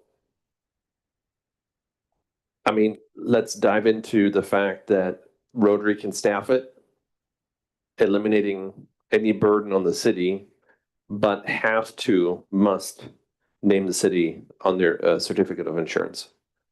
Yeah, and they do. I'd be interested if their insurance would cover the road closure portion of it. Like I said, our insurance doesn't have anything to say, but if we haven't done it. We typically don't close down the roads for events. I think this was the first year we did for the Harvest Festival. It was kind of unprecedented for the city to do. Yeah. I mean, but- outside of the Christmas market, I freaking love the farmers market. I don't know what it is, but it just evokes a feeling, and I'm happy as a pig and you know what. And I love supporting and eating the local fare, and that's just me. But I would love to see this getting passed as soon as possible. It seems like there's a few minor caveats that we can work out, Cameron, so. Yeah, I think it comes down to the council. I just want to point out that their first farmers market is August 6th. We just got this, so there isn't, we really don't have the opportunity to pass this off to the next meeting. So can't we, Andreas, can we adopt this or vote on this tonight with an addendum? So with the condition that either Rotary splits the cost 50-50 or staffs it entirely if their insurance covers it? Correct. Yes. Anything else? Good. So I'll say I actually had a lot of feelings about this, just like everybody else up here. I love the farmer's market. I go to it fairly often and totally support business here in town and having events here in town. So in anticipation of this being on the agenda, I reached out to one of the Rotary members and talked for about an hour the other night just about this. And we discussed different ideas and so forth. Because I was kind of curious. I understand it's a big benefit to downtown businesses and people, want to, the atmosphere downtown and everything. Because I kind of wondered about, with the parking situation and all that, about using the Veterans Park because you have so much room and you have all that parking over there. But it's always been an issue. Yeah, and you have a whole Coburn Field there, but Whether those 3 or 4 spots in front of Tastament on or not, it's yeah, still, that's gonna be a shame. Yeah, so that's the nature of our success. I was told we just don't have the bathrooms to do it, facilities out there, to do the market out there at the Veterans Park. So, yeah. And the people want their children to go there. Another question I posed to her is apparently we can't close that parking lot in there at all because that's the handicap parking spot, that center parking lot. So we can't. Well, we've left in the last 2 years, we left the handicap spots open. Yeah. And you actually had the popcorn vendor in that parking lot too, but we've lobbied to get her out. So she's on the street now. Not in a bad way. I mean, so I think there's some discussion to have with parking and what we can make accessible. I know our vendors come in and unload there, but they all know they got to get out of there. They can't leave their cars there. And we've been using the gravel lot behind the pop-ups for our vendors. Now, whether that has to change and our vendors have to park a little farther away and make those spots available for customers, that's something to be discussed. So another idea I had, I was wondering if you'd ever considered possibly, I have a concern about it being Thursday night, right at that time, a lot of people coming home from work in Folsom, El Dorado Hills, other places. So you have people trying to get onto side streets and so forth. It's a lot of traffic. Have you considered possibly asking for a closure on Landrum Street? Say the vendors were right above the park, put some vendors right above the play area? The hill's a problem. Is it? Yeah, old people can't go up that hill. Oh, okay. It's just not safe. Yeah. I'm coming down too, myself included. So that's what I'm trying to do is make the market a little safer, a little leveler. Yeah. And just, we gotta be careful. We gotta mark the curb because now we got a curb to deal with on a constant basis on both sides. Yeah. But, And then probably my last concern I have on this is I feel like it's one thing to close the street down on an annual basis for a certain event, but to say do a street closure for one group for say a couple months at a time to close the street for a certain group because they want to have an event there. What precedent do we set there? Now say that somebody else says, you know what, we'd like to have a car show on Main Street, Plymouth every Saturday morning from 9 to 12. And we turn them down and say, no, we can't shut the street down and do that. And they say, well, you let the Rotary Club do it for the farmer's market. But that's our right. We have the right of refusal. I mean, I can't I don't know. compare that to, If I if would we ask- get into a situation where you start to have a lot of these requests come in, the way we dealt with this in another jurisdiction I've worked with was that we basically had a window of time when applications for road closures would have to come in for the year, and then they'd all be considered at once to minimize the impact. I think there's a good argument for the farmer's market serving the community, bringing local farmers Mhm. to bring their wares, and to bring their produce. And the Rotary does wonderful things. We Yeah, all know the yeah, wonderful yeah. things they've Yeah, done in me the too, town. me too. So, So not to say a car show doesn't help with that and entertain people, but I think there's a big difference. So I did want to point out that we've got a raised hand from Stephanie online, and while we did already close public comment, we've had a pretty free discussion here on this item, so I'd recommend we take her comment at this point. yeah, Jacob. We're gonna take public comment from Stephanie Marino online. I'm good. Thank you for allowing me to speak. I was just able to attend the meeting because I just got out of my other one. But I just want to say that I wholeheartedly support closing this section of the road down for the farmers market. I think that that's the kind of event where we're actually showing people in the streets and people mingling is the kind that's going to attract more people to the downtown area. It'll benefit our other vendors. I just wanted to suggest that if you wanted to lower the cost of the employees, perhaps so that there's not much of a Sir, burden. somebody's speaking. Can we keep it down out there, please? Thank you. I'm sorry, Stephanie. Go ahead. That's okay. If you wanted to reduce the cost of the burden on the employees in the city for the cost, perhaps, and I missed your conversation, maybe this is already discussed, but you could flex public employees hours on those days so that you're not having to pay overtime, you're just paying straight time because they could just start later and end later. And that would make the cost cheaper for the city and cheaper for the Rotary Club if you're asking them to help support the cost. But I think this would be a great project for the city to take on without having the Rotary to have to participate in it, the cost. Thank you. Thank you. Okay, Ed. Well, at this point, anybody else have anything else on this? Or you guys want to take a vote? No. All right, so I guess we're looking for a motion on it. Andreas, how would we word this now? Well, you'd word it according to your wishes on how you want to modify the request, if you want to modify the request. There had been discussion of 50-50 cost, making approval of the road closure contingent on a 50-50 cost share, or making it contingent on Rotary staffing the road closures. But I don't believe they put in their permit application They for the didn't put cot that or in their anything, so application, so- that wouldn't be something That would be something that Voting on tonight. I'd have to go discuss with them whether either one of those are options for them. Another And the- option could be to approve this request with the direction to Cameron to work with Rotary on a cost share that if they can't come up with it, the city would be willing to spend the expected funds. But to put in a good faith effort with Rotary to negotiate some kind of a cost share or to have them staff it, that would be another option. So I would have serious concerns, honestly, about not using Public Works or other people to do the road closures and stuff. I mean, all it takes is somebody mess that up, we could have a problem. I don't know. I mean, I don't know. Aside from the signage day of, I don't know how long it would take to grab a couple of barriers, put them out and then put them back.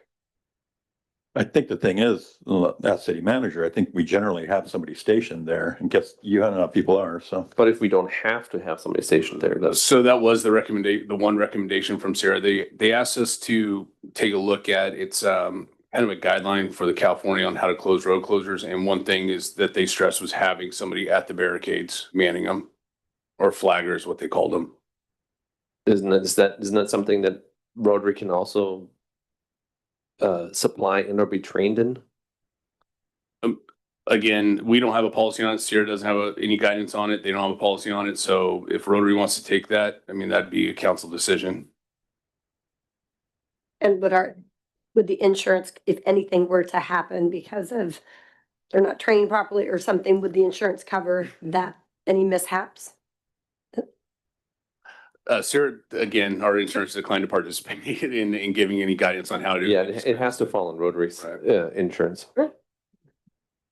And so that's one thing I would recommend, I'm sorry, Mr. Mayor, is making sure that their insurance would cover them doing this kind of stuff. Robert, break the rules since we did it for other people. I guess we do it for you. It's kind of a free for all right now. You have something to say real quick? Yeah, you gotta be at the podium. Sorry. So if you do close the road, are you gonna run them up Landrum Street? I think if the road's closed, it would be up to those people. That was the concern. They gotta take whatever route. So narrow, when they close it for the parade, the speed that they pass our houses, they do on Landrum. I mean, they whip up and down that road. That was during the parade. Yeah.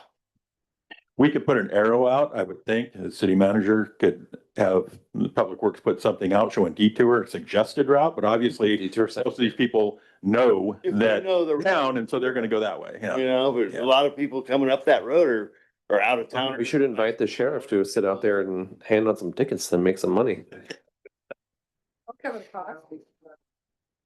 So, do we want to make a motion on this? I mean, I would make a motion on this to approve this conditionally that Rotary names the city to a sufficient amount of a COI, staffs it themselves, and watches a YouTube video on how to be a good flagger or something. I mean, safety first.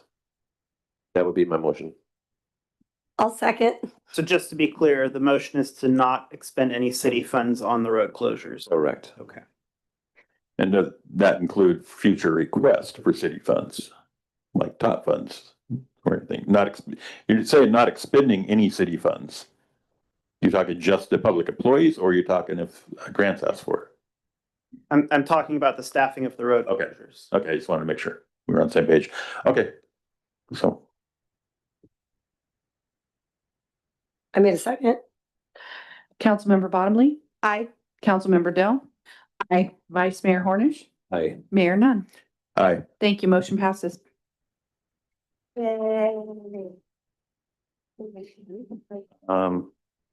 Okay, it's 7:05. You need a break? I think we're almost done. Two more. Two more, And they're then- quick ones. Yep. Okay, so that was 7.5. So we're gonna go to item 7.6. Response to the 2025-26 Amador County Grand Jury Report, Financial Audit Status. Thank you, Mr. Mayor.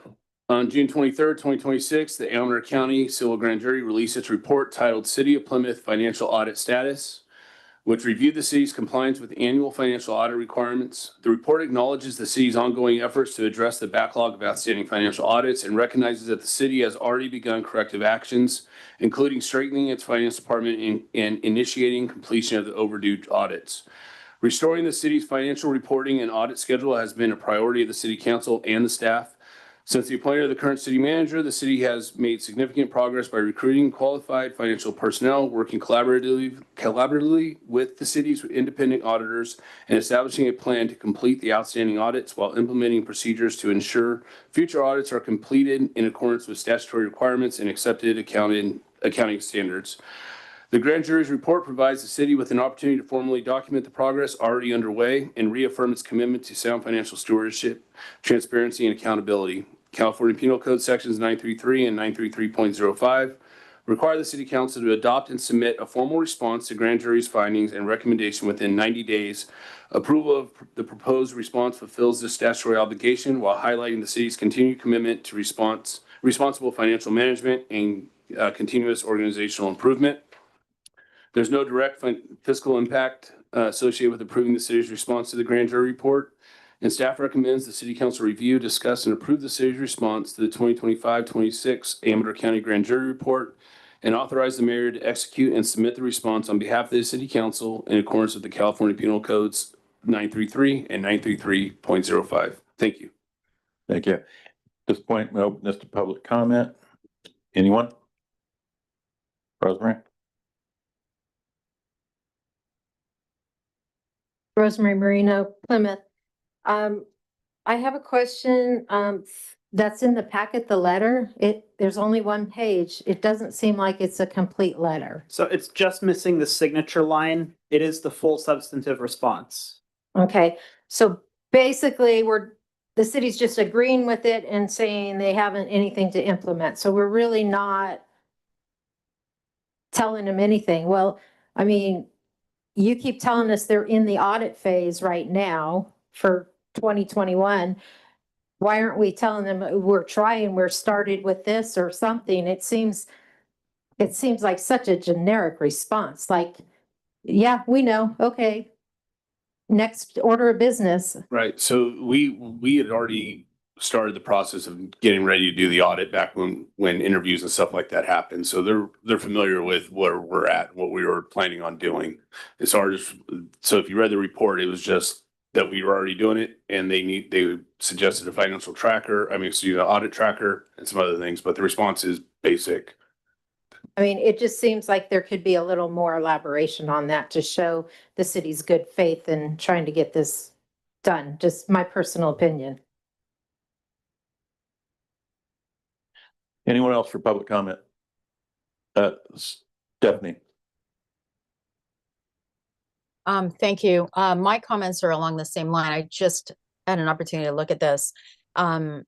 Typically, jurisdictions will have a little bit more explanation in there, give a little bit more context for people picking this up for the first time that kind of justifies what's been happening a little bit, instead of just saying, yeah, you're right, our bad, we won't do it again. Doesn't really seem to respond to the gravity of the moment for this. So I'd like to recommend that you go into a little more detail about how you're going to be doing this quarterly audit tracking, maybe indicate when the first report's going to be coming to the city council, some kind of objective that the grand jury can actually go back and look and say, yeah, they did this. Because what they will do is during this year's grand jury thing, they will go back and see if these things are happening as expected. So I just wanted to suggest that. Also, just to point out to you that you really, the city has not done what the city council has directed it to do. So you are going to be lagging behind if you don't get those RFPs out. The city council gave direction to get the RFPs out. It would take a couple of months to get responses and review.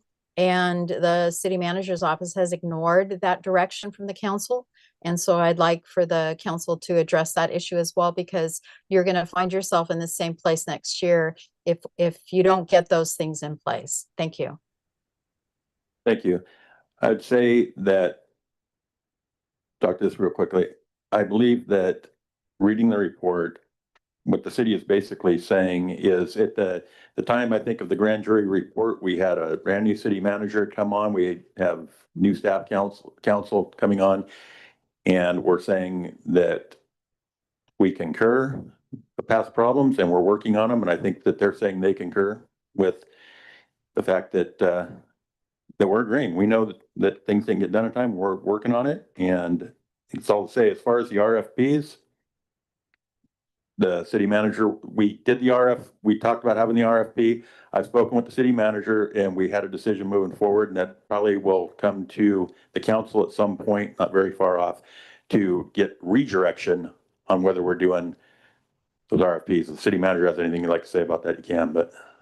Yeah, we're working through this audit. It was a lot more intensive because we had to correct a lot of the stuff from the previous audit from the company that's now out of business. And so this is taking a lot longer. So we're waiting to get to a certain threshold before we put out the RFP so we can hit one audit and roll right into the next. So at this point, anyone else for public comment or no? No. All right, so we'll close public comment on this. Is there any staff member? Anything to say? Deborah? I have nothing, thank you. Wendy? From reading the report from the county and then what they're asking of us, and we're complying with what they wanted. We gave them enough information. They came up with their own conclusion and said, okay, these are what we need from you. This is what and we are sending them a letter. and we're gonna give them what they asked. No more, no less. That's all I have to say. Holger? Nothing. I have nothing further either. So.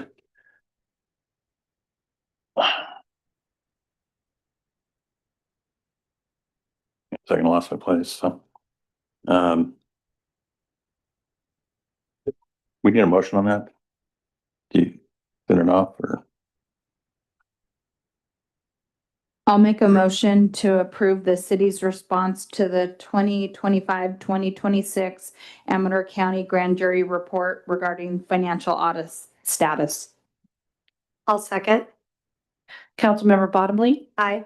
Councilmember Dell, Aye. Vice Mayor Hornish, Aye. Mayor Nunn. Aye. Thank you. Motion passes. Moving on, item 7.7. Authorization to appoint an alternative representative to the Amador Fire Protection Authority. City Manager? Thank you, Mr. Mayor. The Amador Fire Protection Authority, or AFPA, is a joint powers authority that provides regional coordination and oversight of fire protection services within Amador County. The authority is responsible for governance, policy direction, financial oversight, and strategic planning to support the delivery of efficient and effective fire and emergency services throughout the region. To ensure the city of Plymouth maintains consistent representation and participation in the AFPA meetings and decision-making, staff recommends authorizing the appointment of an alternative representative. The alternative representative would attend and participate in meetings when the city's primary representative is unavailable, ensuring the city's interest continues to be represented and allowing the authority to conduct business without interruption. Appointing an alternative representative promotes continuity, strengthens regional collaboration, and ensures the city remains actively engaged in matters affecting public safety and fire protection services.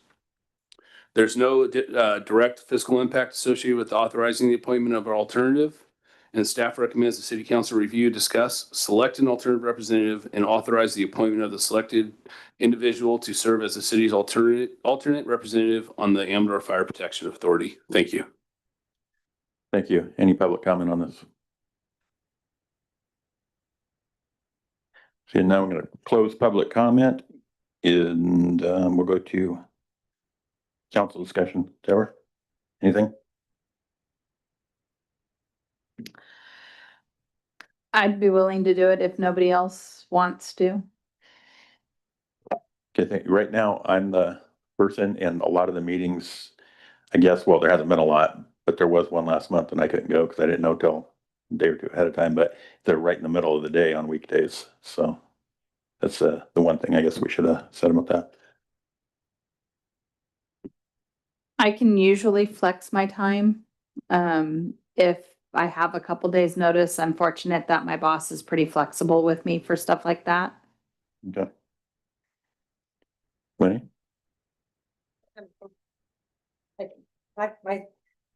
My schedule's flexible too, so Okay. I work from home, so I can leave whenever I want. You're both willing to do it. Holger, anything? I can't do it. But yes, let's appoint an alternate. Okay, and yeah, we just need an alternate. Which one of you guys wants to do it?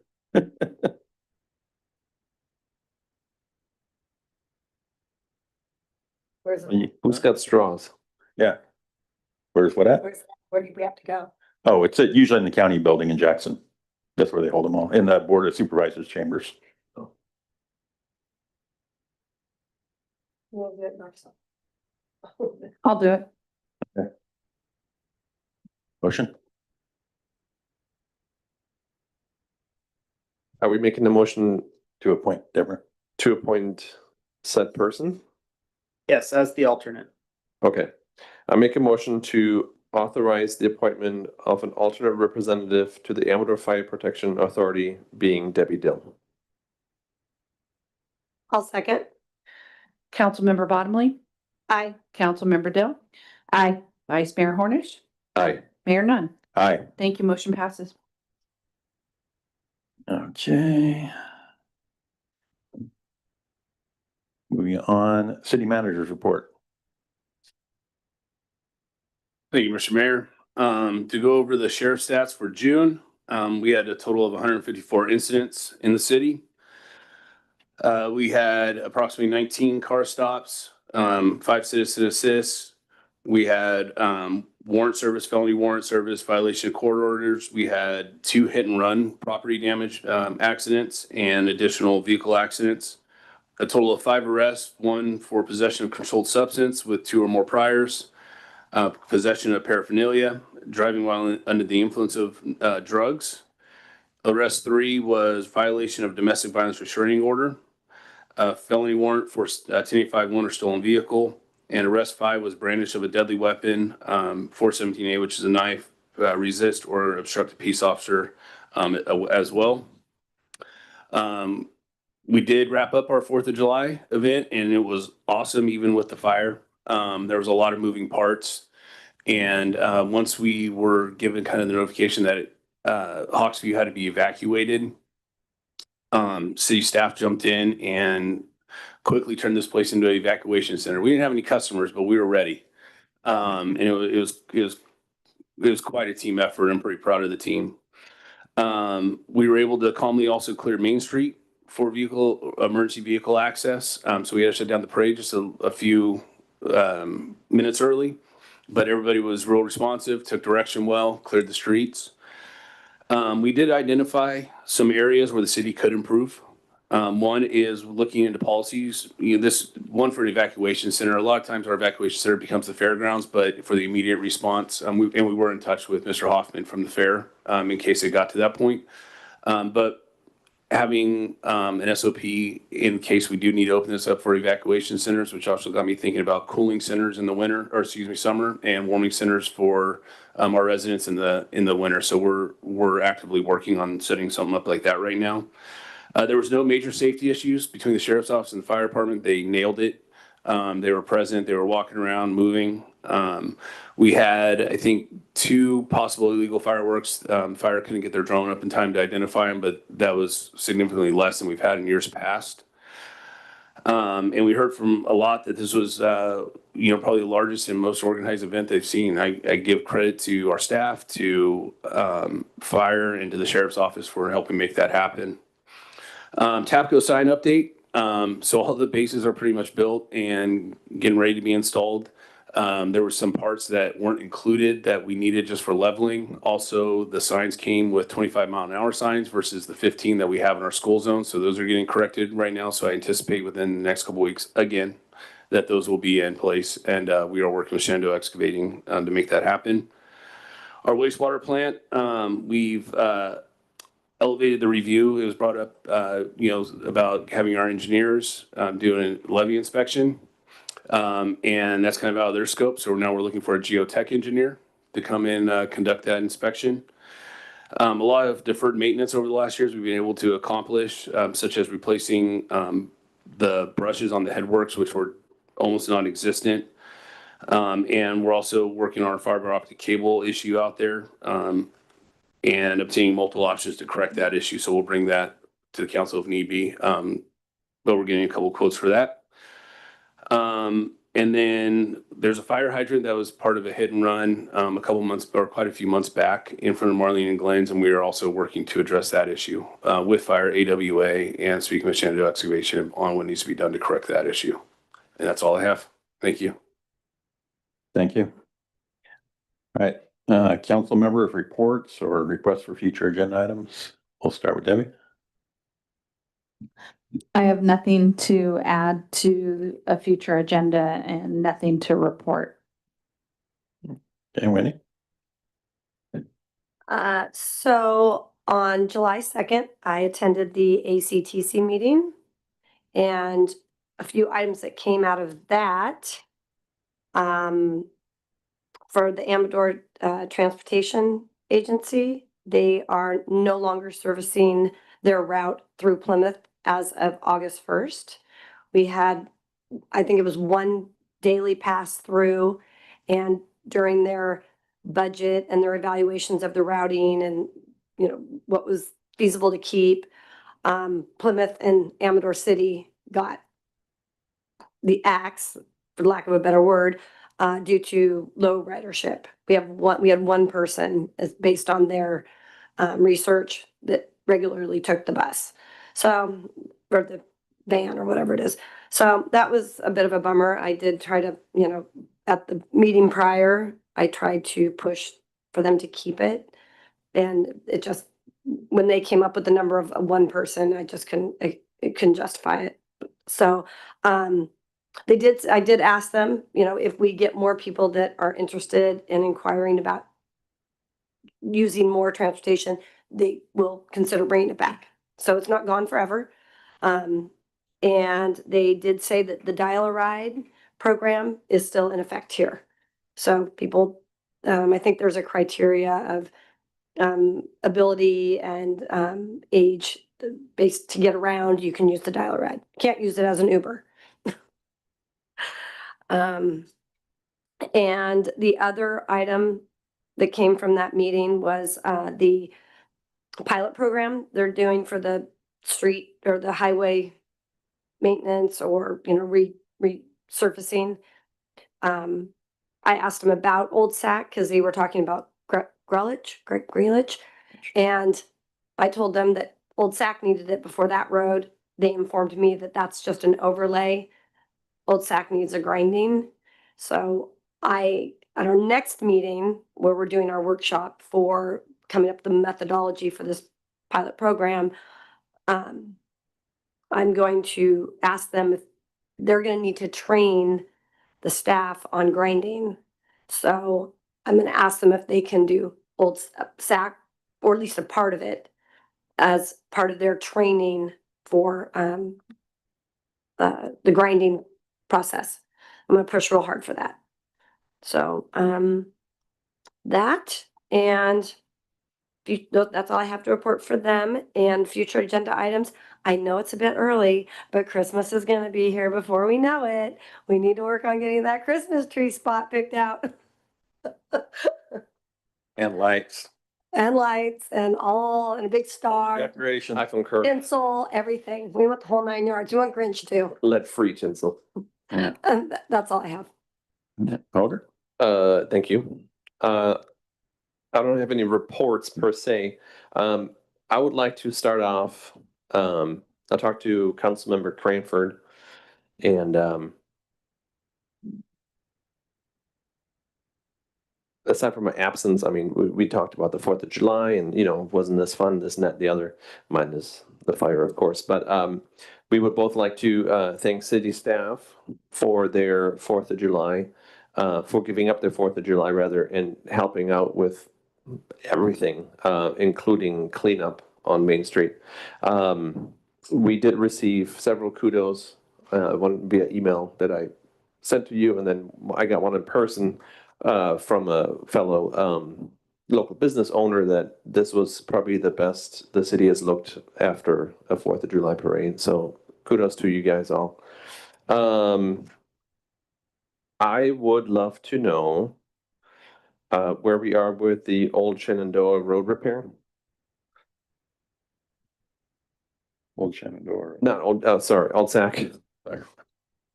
And then Andreas, the ZR landscaping contract update. I would love, yes. I'm not done researching that. Okay. And then whatever happened to coffee with the city manager? Oh, we've been busy, Councilmember Holger. So we talk about it every week, setting one up, and it just kind of. Don, are you free on Friday mornings? We can have coffee with the mayor. Yeah, we could. Just throwing it out there. Just throwing it out there. That's an idea. We'll do one next Friday. There you go.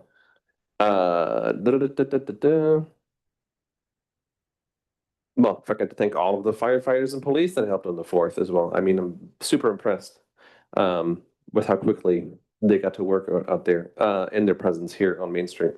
I would like to see if there's anything available as far as funding from some sort of safety bucket comes as far as Landrum is concerned. We talk about grants, this, that, the other. I know we don't have a grant writer, but perhaps somebody out there, local universe, can help us with that. Because I think it is very important to have that fire safety in place. Thank you.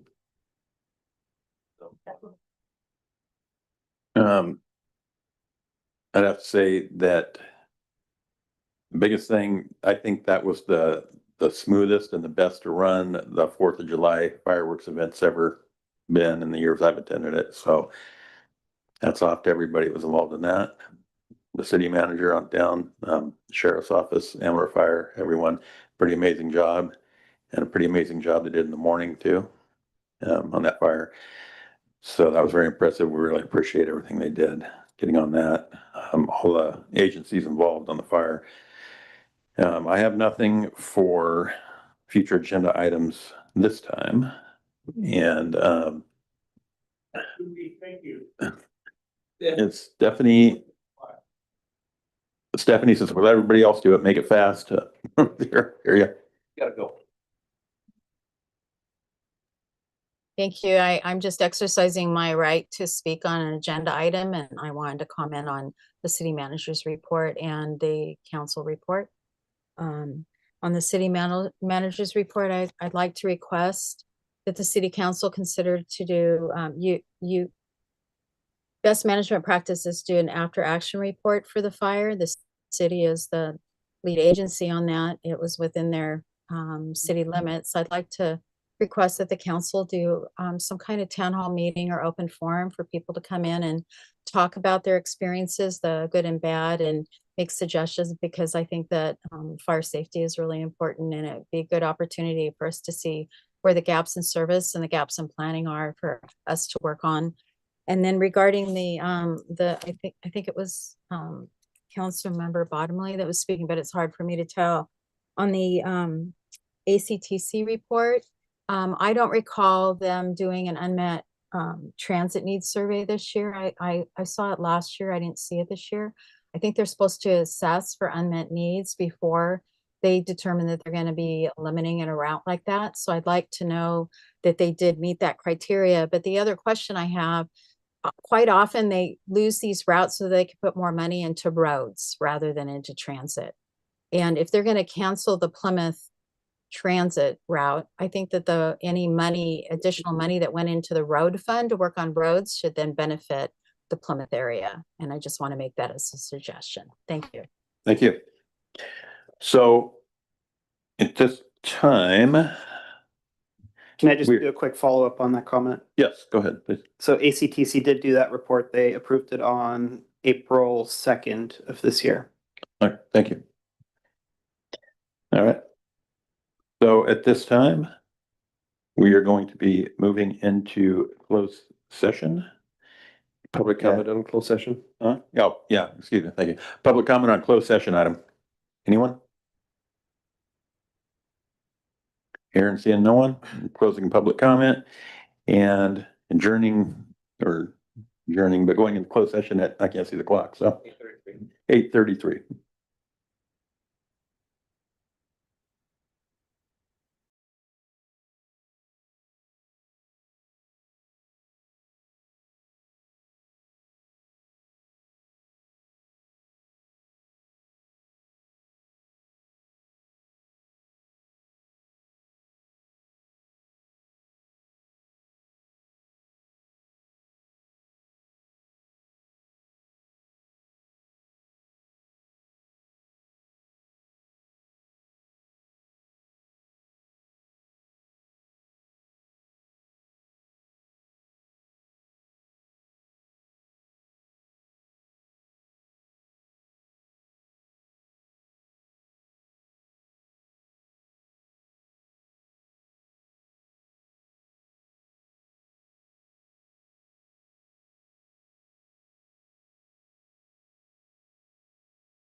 So the council met in private session to discuss item 10.1, property negotiations. Or with negotiators, no reportable action was taken. And we're adjourning this meeting of the Plymouth City Council at 8:50.